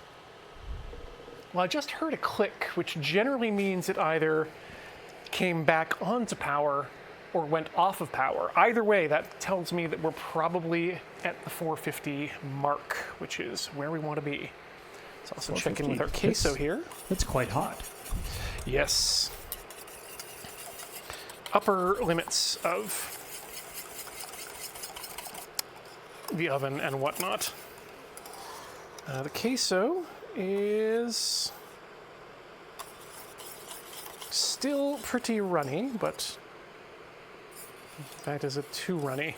Well, we'll let it continue to cool and see how it goes. If nothing else, it might just be a very thin dip. No, not 450 degrees Celsius, 450 Fahrenheit. If I Yes. said Celsius, I was very incorrect. Yes. Fahrenheit is one of the few things that Canadians use to, or we measure cooking and baking in Fahrenheit. That's basically the only use we have for Fahrenheit. I Yeah. don't know why we use it for that, but we do. High temperatures? I'm not sure.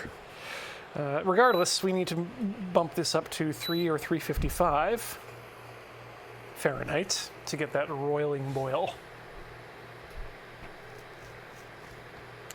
And does it need more baking soda powder? Do you have cornstarch handy for thickening? We do not, but I mean, yeah, lots of stuff is good for thickening, but yeah, let's see what the... Because I don't think the baking portion of this is what's going to keep it. It broils for 2 to 3 minutes in the oven. If you add the breadcrumbs and or panko.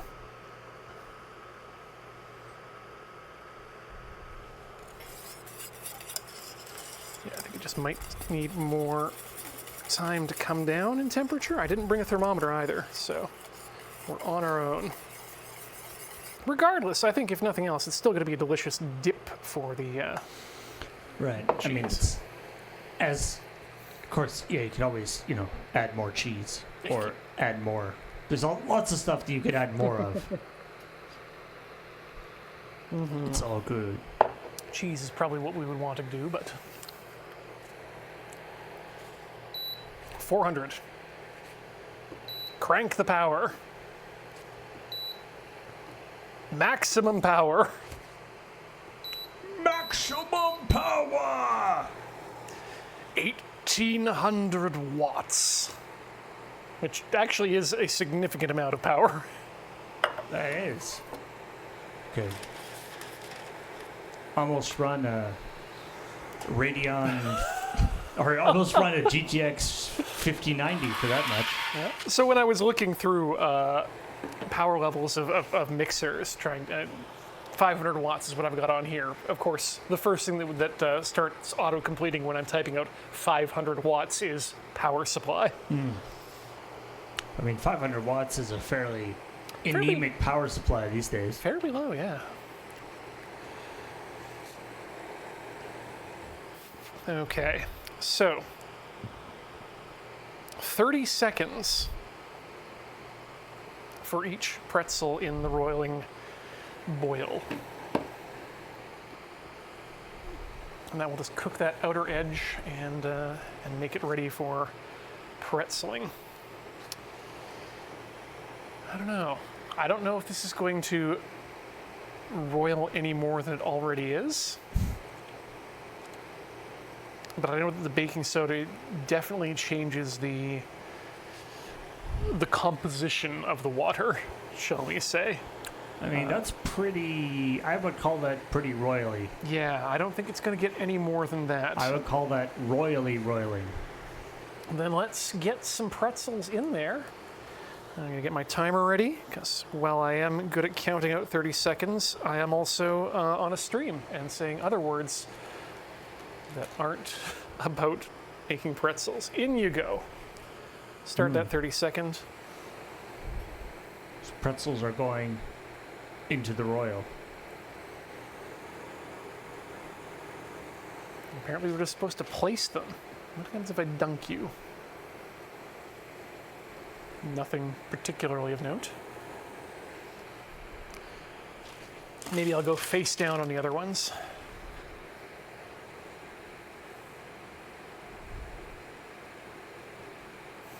Oh no, for those who are saying they're seeing the baking soda around the pot, no, that's, well, yes, that is the baking soda, but not spilled powder. That's the bubbles bursting and evaporating back into baking soda on the surface. So that's it. It just sort of gives it. It just sort of hits the outside of the pretzel. It kind of gives it a shell.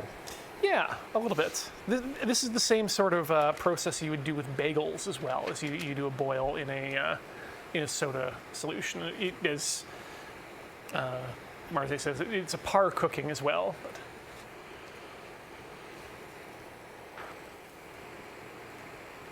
it gives it that different kind of, that distinctive bagel or pretzel skin that you associate with that sort of food. Okay, these looking mighty good here so far. Slip that off. Gotta love that bagel skin. So like I said, we'll do the par cooking on all of them. And oops, I think I want to readjust this guy so he's a little bit more connected. Come on, get me a hole there. Woo.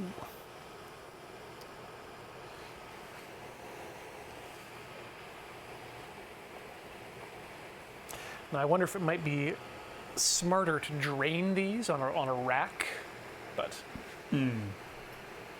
Yes, the parchment will handle the. I mean, I imagine they'll steam off any excess water pretty quick. Oh, yeah, that's my assumption. And of course, we're going to be moving them to a different parchment lined sheet because these large boys will not fit in our tiny oven. But yeah, you can see also that the heat is really expanding them too. Right. So it's the steam inside puffing it up. Yeah. And so that tells me that these will indeed be, these won't be uneatably dense. Inedibly dense. That's how I want to be described by predators.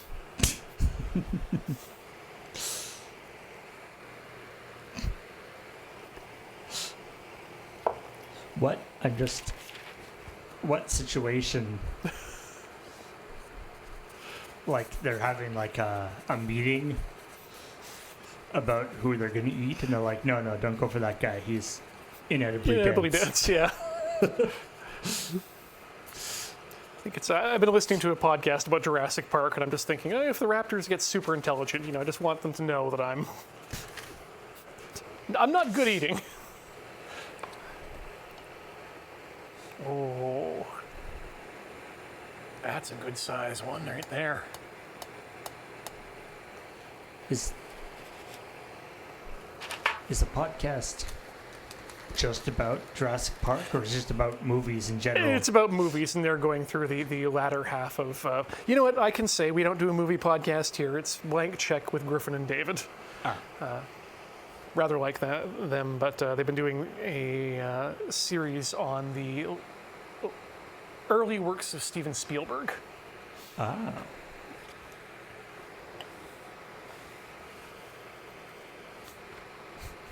But if you like the work we do here at Loading Ready Run, check out patreon.com/loadingreadyrun. Again, a great way to make sure that we can keep doing what we're doing and buy some baking soda when we need it. Patreon.com/loadingreadyrun. Ingredients on the quick. Ooh, and there we go. That's true. We have That's done a very good point, yeah. The we endorphin report. have done some movie-related podcasts. From Rewatch with Love, the Countdown to Infinity, Yeah. and the Endorphin Report that my brother does with his friend Cynthia. But I feel like there's not, we're not in competition. No. It is not our main export, shall we say.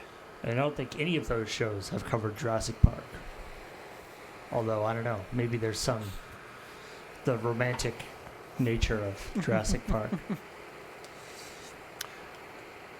I mean, there is good, interesting chemistry between Laura Dern and Jeff Goldblum on the. In fact, I believe they actually did start dating either during or after production of the first it's Jurassic sort of Park.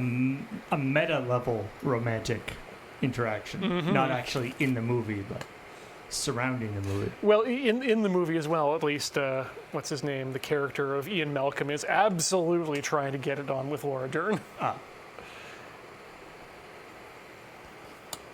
And Scott McNeil is acting his pants off, having none of it, or rather acting his pants off and acting Jeff Goldblum's pants back on. I don't know. Jeff Goldblum is the one trying to act his pants off. Yeah, there's something like that. Something there. Do love a good Yeah. Goldblum. Although now I do kind of love the idea of, Jeff Goldblum or Malcolm, whatever his name, Ian Malcolm, being caught, in bed with somebody else's girlfriend or wife, and then attempting to justify it through chaos theory. You see, but this was inevitable. I mean, the character literally says he marries a new person every year, so I wouldn't put it past that being a bonus scene. Yeah. All right. We have managed to get all of our pretzels, other than the sticks, done up. And I think we can do the sticks together. Why not? Whee! Double stick. We'll see if this is a good idea or not. Ooh. I'm starting to smell it in here. I don't know if that's a good thing, because that's literally just boiled dough at this point. What we've made so far, Pell, is bad pasta. The thickest spaghetti.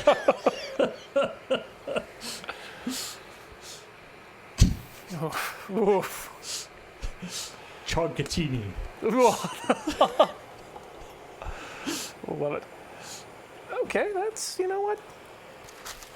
It wasn't great, but not bad. It is both thick and wet. Yes. So, we can now turn this off, and I'm going to shuffle things around here yet again. Because we don't need this directly in front. I don't need a pot of boiling water directly in front of me while we finish things up here. Okay, next step, I've made myself a makeshift brush because I don't have one, but this should be enough to allow us to mix up the egg and right, get of it course. on board. That's just egg yolk? Yep, just egg yolk. Again, just to sort of give it that little brown glaze, or the Exactly. toasty glaze. Yeah, just to give it some color, and also to let give the salt something to stick to. So we'll just, I guess we're going to do sticks and stones.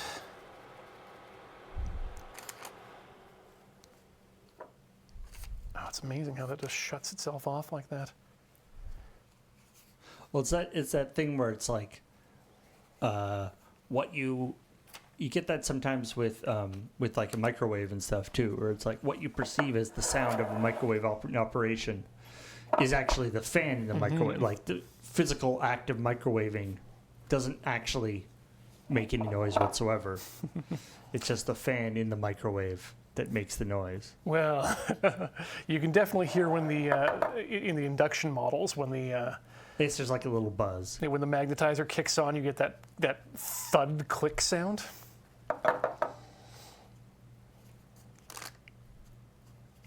We should do more fun with microwaves in a more planned manner.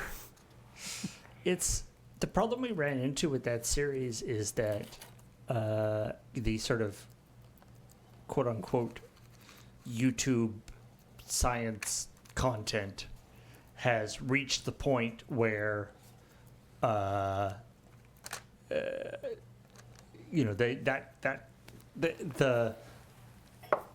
we were uncomfortable with the level that we would have had to go to in order to actually present something that was sort of novel Right. was farther than we were willing to go in terms of danger. And now I think the big problem is that the people who are making that sort of content are getting deeper into the science than we would be able to. Yeah. It's, it was sort of, as far as we could go with not causing any damage, aside from the actual microwave itself. Mm-hmm. But definitely interested in trying out the idea of making a microwave forge.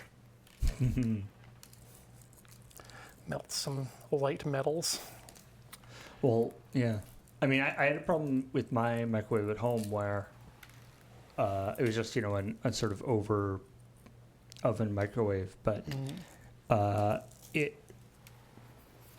didn't turn off. Oh!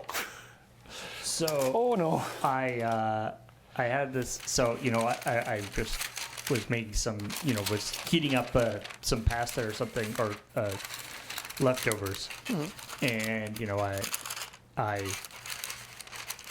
heat it up, the microwave dings, and then I was sort of busy doing something else or watching TV or something, and I didn't catch it right away. And, a minute or two later, I go up and it's like, really sizzling in there. It's, it's continuing to cook after the microwave is ostensibly turned off. It was opening the door, like cut whatever. There's like a cutoff or a kill switch or whatever. That opening the door stopped it. But up to that point, it was. But then, as soon as the door closed, it just turned on.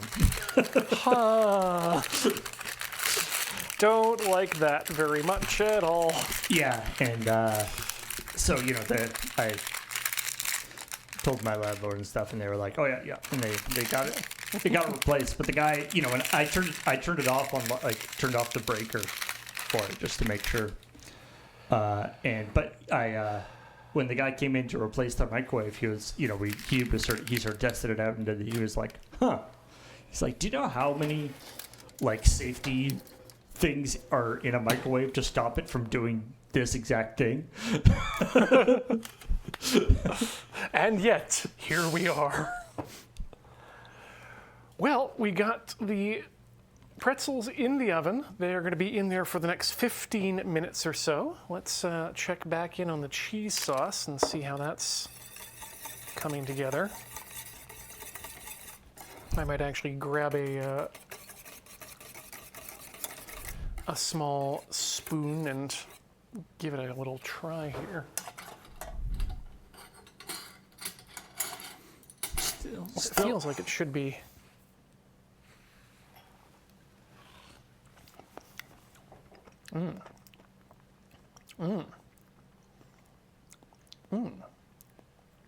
That's good. But yeah, it feels like it could be a bit thicker.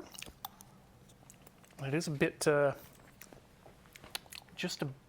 it's got good salt to it. That's definitely the case. I mean, just more cheese? Maybe. I don't know if we got time to add more cheese to that. So then I guess you have to heat it up again. And that's what I'm thinking. We've got 15 minutes. Let's see what we can do here. Let's bring on over the thing. Again, hope that. I mean, I would guess that mixing up some flour or something with some water just to sort of, and there would probably work too. Yeah, but then you've got flour flavor.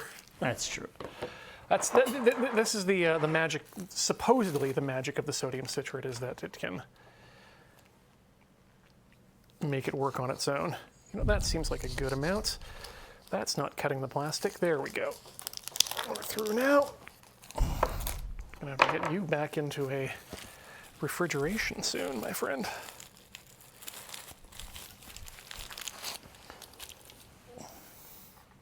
Of course, everything we do here on Tinker Tailor Solar Fry is 100% not approved by the Food Safe Approvals Board in British Columbia or your local food safe system. Please check the regulations in your local area. $1.95 seemed to be what it liked for the cheese here, so let's continue to do. Yeah, that didn't take too long at all to grate. That's adding a good amount more cheese. I think this'll work out. Get in. I mean, this will allow us to test Yes. the hypothesis. Can you have too much cheese? I would guess the answer is no. I mean, that's definitely what the National Dairy Council would like to have you believe. That's true. That's right. You heard it here. Chicken Tailor Solar Fry in the pocket of big cheese. I mean, if the National Dairy Council does want to reach out to me, please give me a ring. If there's one pocket I'm willing to get into, it's big cheese.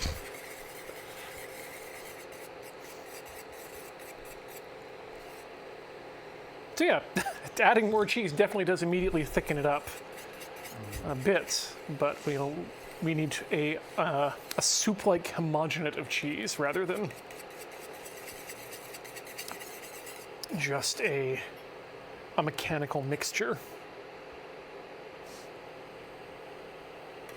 It's actually not a bad. I remember, like in, I don't know, I think it was like grade 6 or 7, where they were, going through the what is a Solution? well, what is like a solution versus a suspension versus a mechanical mixture. like an aggregate versus different things, and this would be actually a pretty good demonstration of the different states of mixtures. Yeah. It does go through many of them. The although my science teacher did it by making hot chocolate, which was pretty solid. So That's mixing two things together. It's you have a powder, and then you add the water, and then you cook it up, and then you add the marshmallows, which gets you back to that mechanical. Right, the marshmallows are It's strangely one of those things that comes up often on this program, but not often in daily life. Have not gone to a restaurant and said, waiter, this soup is too much of a mechanical mixture. Could you suspend it more, please?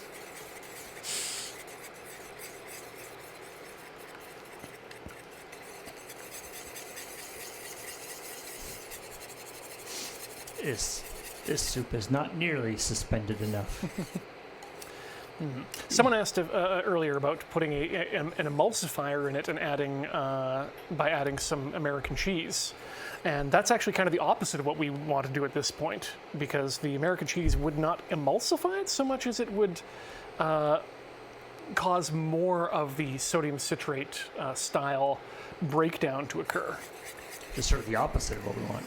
Exactly. Yeah. Like adding the citrate itself is kind of what is a more direct route of making a cheese sauce than you would get by just melting down some Velveeta into it to break down the quote unquote real cheese. Okay, we may have made a small mistake here by adding the cheese at a late stage like this, because I wonder if all of the citrate is available to mix with the cheese, or if we just have to keep whisking it until it all comes together. I mean, it took a little bit for it to incorporate before. That's true, but this seems to be well, I mean, maybe that's what we want too, is things to get a little bit sticky. but we want things to be uniformly sticky and drippy. That's the thing. So I think, yeah, we just keep whisking while the pretzels start to look. I don't know if you've got a camera on the oven right now, but they're starting to get a little brown on the top. I don't want to open it because we'll lose all of the internal heat. I can see it, yeah, a little bit there. Maybe I'll move on. But yeah, they're starting to very quickly look like pretzels, which is what we want.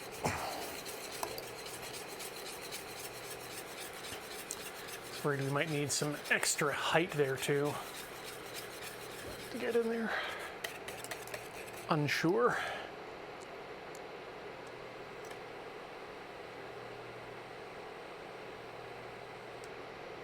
Okay.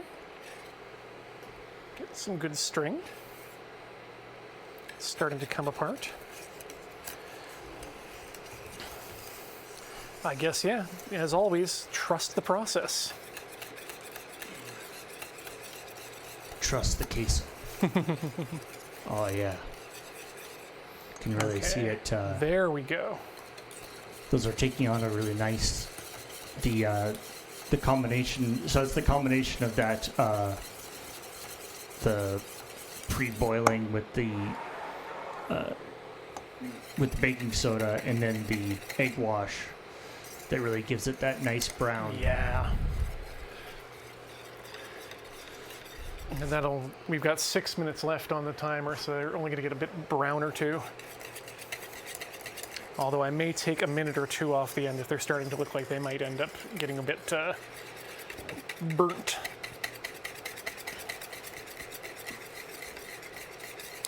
And yes, you're right, I did let the whole cheese solution get up to temperature before adding the cheese last time. But yes, now we're back to full off runoff, but it's dripping in a better way. It's starting to come together into drops before it actually comes off. Mm-hmm. I'd say I can see, I mean, just even from the overhead shot here, I can definitely see that it has more of what I would call nacho cheese thickness to it. Viscosity.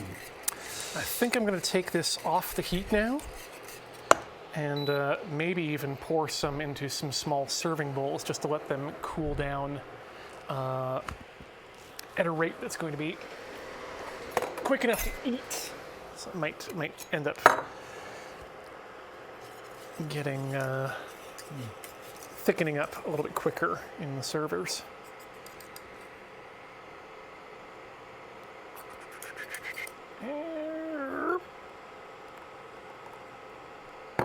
One should be good for dipping, and the jalapenos are coming along for the ride, so that's what we like to see.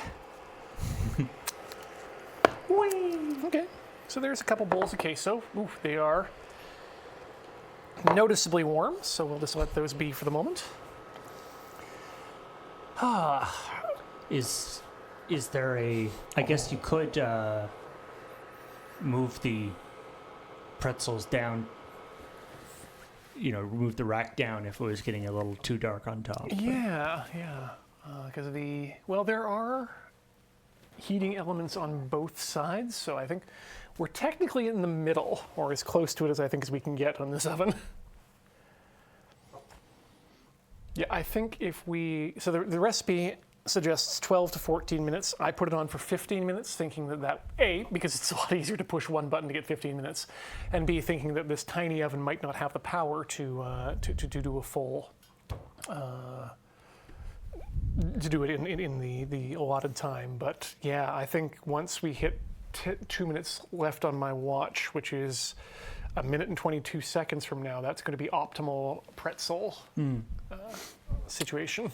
As Kudamage in the chat says, there is the case when you have a toaster oven that you're just physically closer to the elements than you are in an oven, and so that tends to be more uneven temperatures. And they're mentioning rotate it to make it more even. I, in fact, actually should then probably, if we were to do a second batch of these here, which I don't think makes sense. I mean, we've got a pretty good chunk of being done. Like there's what, You know 4 what? or Yeah. something. I think we being can do done, one more batch while we close things out and chow down on the pretzels we've got here, because they do need to cool down a wee bit.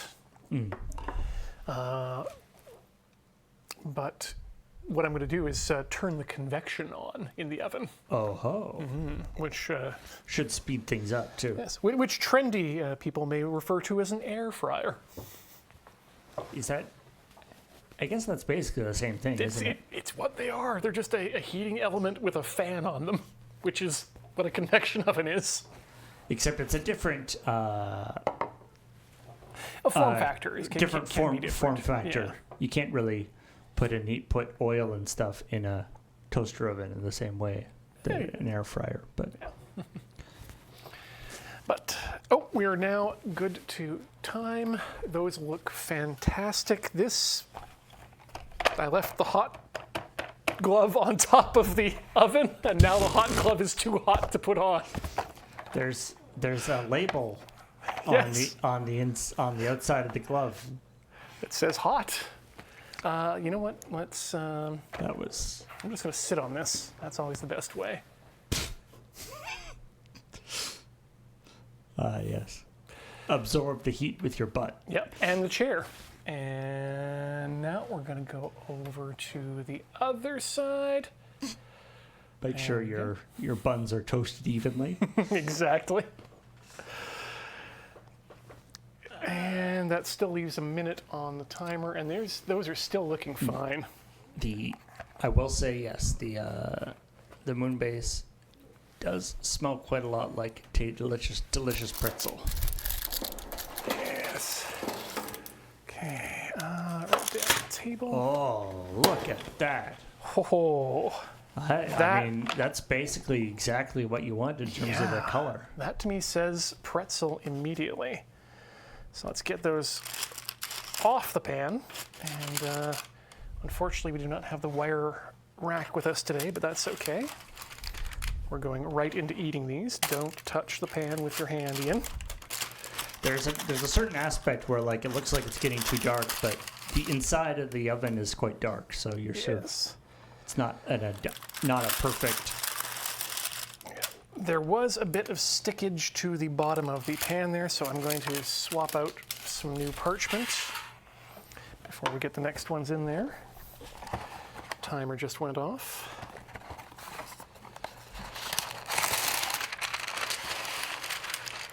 Oh, no, we want it this direction.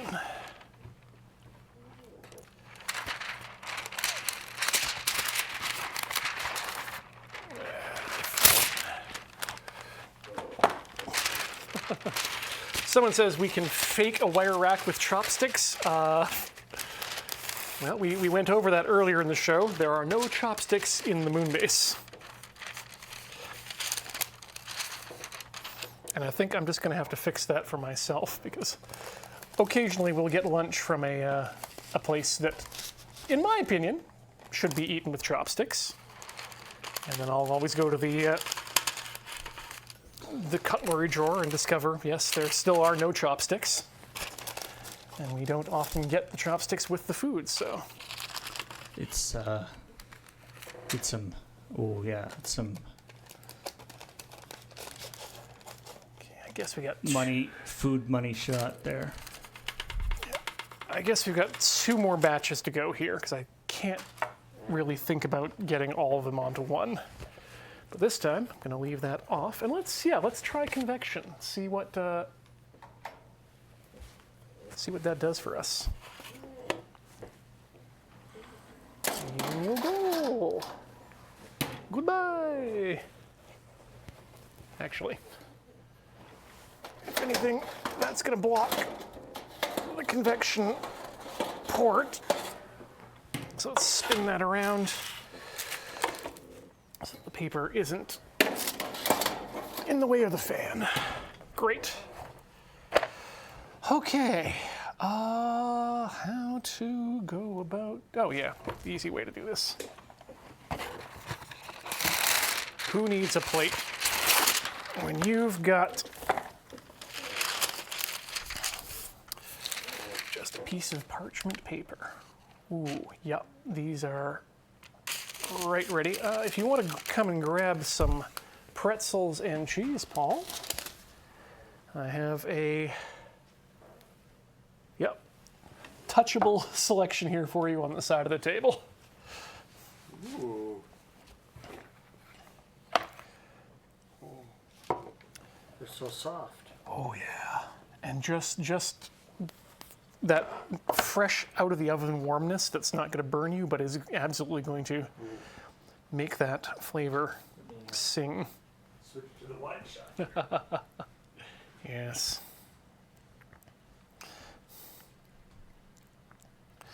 So I've already engaged the skin on this one, but oh.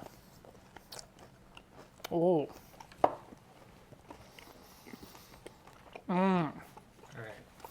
Holy moly. I'm not wearing a microphone, but it's shot.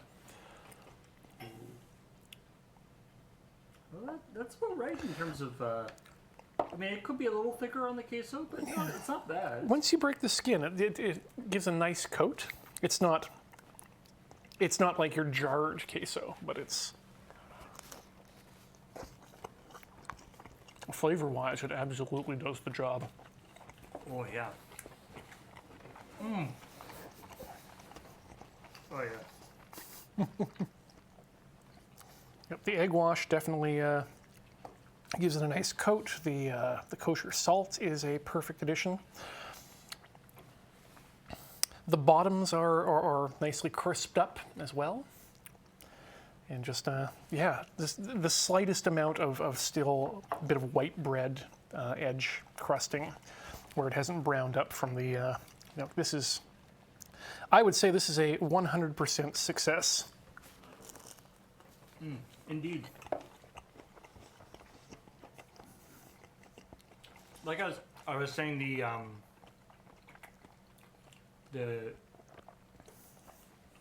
I don't know if it's the alcohol or it's the what it is about the beer that does it. 12-minute timer? Mm-hmm. But that sort of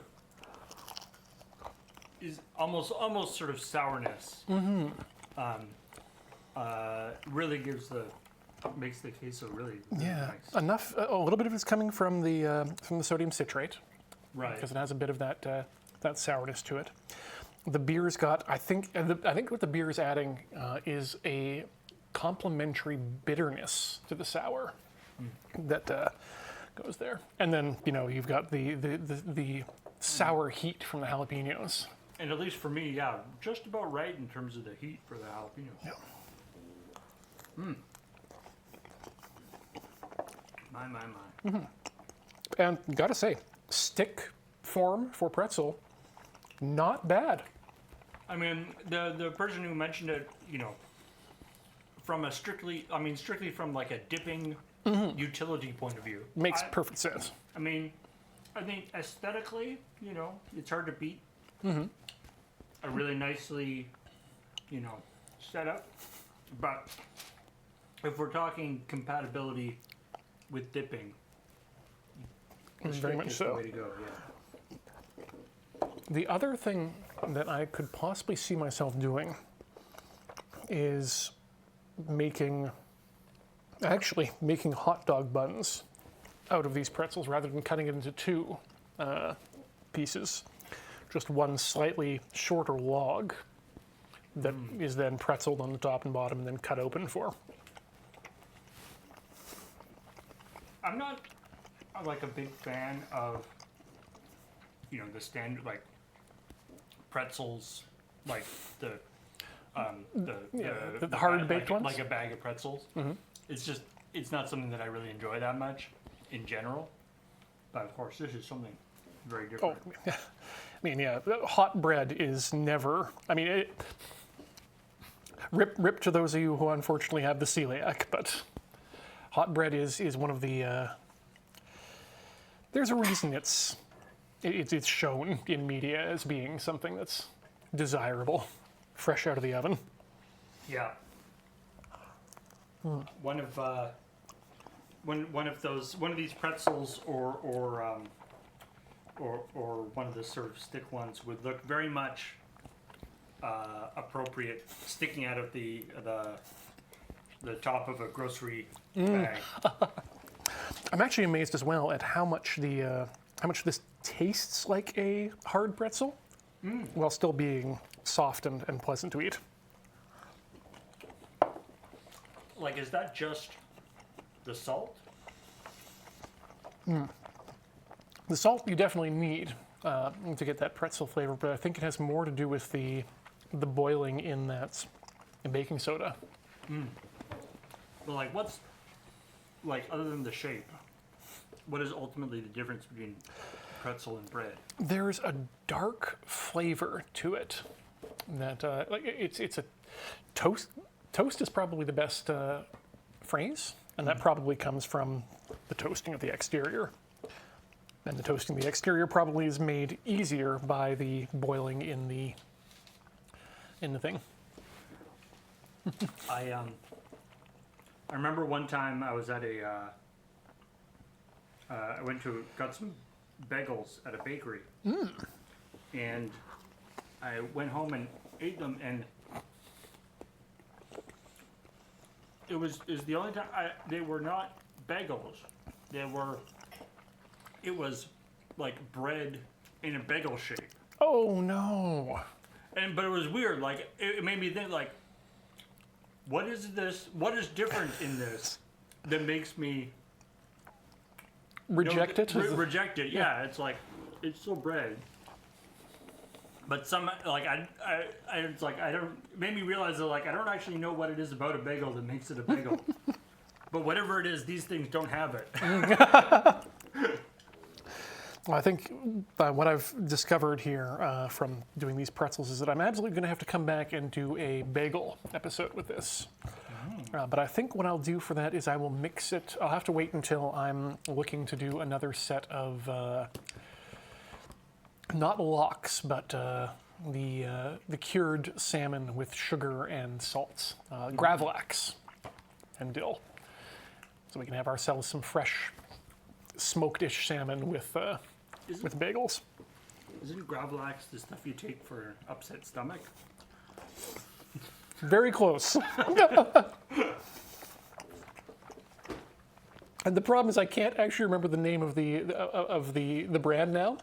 All I can remember is a 30-second anime music video from probably the first AMV Hell doing a riff on that particular drug, but about Maddox, which was a OVA from the 90s. Gravol. Gravol, that's it, yes.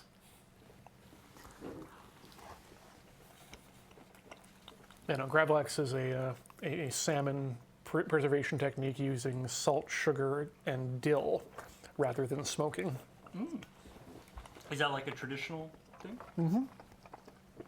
I believe it's one of the Scandinavian countries does it that way.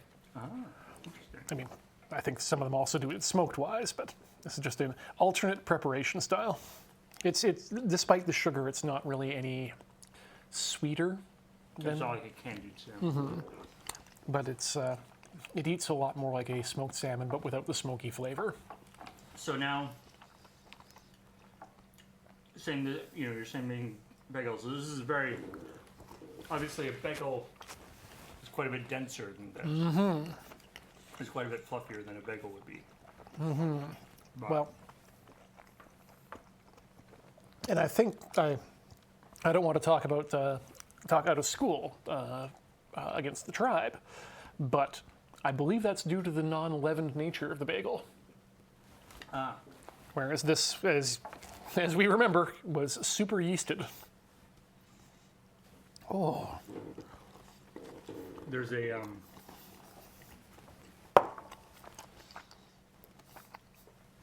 bagel place that was right near one of the old moon bases. Yes. Called Mount Royal Bagel. Yes. And it was Always very delicious. Still You know, around. I don't know. I know people who enjoy bagels have, very strong feelings about how bagels are made and stuff. So I don't know what the authenticity of Mount Royal bagel is, but I know that they're very tasty. I've heard people say that it is 100% accurate if you're looking for a Montreal bagel. And that's the big split, is the New York versus Montreal style. I see. Yeah, Montreal being Never the twain shall meet. yes, yeah. Well, Montreal being a bit fluffier and larger, I see. with expanded out, so the hole's very tiny, and the New York being denser, smaller, and holier. But I'll take them both. I'll have to find out which one I'm going to try making. Maybe we'll have to get Jacob on for that. The when I used to walk into the office when they would be cooking, there's that thing where you start smelling toast. Oh, yep. You go. That's the only thing I know Yeah. about. Am I okay? Nope. Just bagels. No, just the bagels. It's that and the pho broth in downtown that'll get you. All right, let us. Yeah. That was very good. Oh, thank you. I feel like I don't need dinner now after pulling down that much of a pretzel and cheese situation. If I was offered something like that, or ordered something like that as like an appetizer, at a nice restaurant, I would be very satisfied and is somewhat concerned that I had eaten too much before my actual meal. You would fill up on bread. Yep. Yeah. Yeah.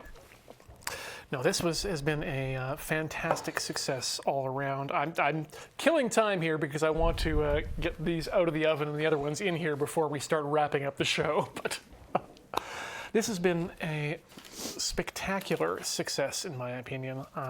The only thing, So you had not made these before, eh? neither of these recipes had been touched by me before today. I'd read through them because you definitely want to read through them before you start doing them. But And now, so the pretzels were from Alton Brown. Was the queso also from Alton Brown? no, the queso was from America's Bon Appetit. And the reason for that was that I was searching for recipes that specifically used sodium citrate because, I got a lot to get through.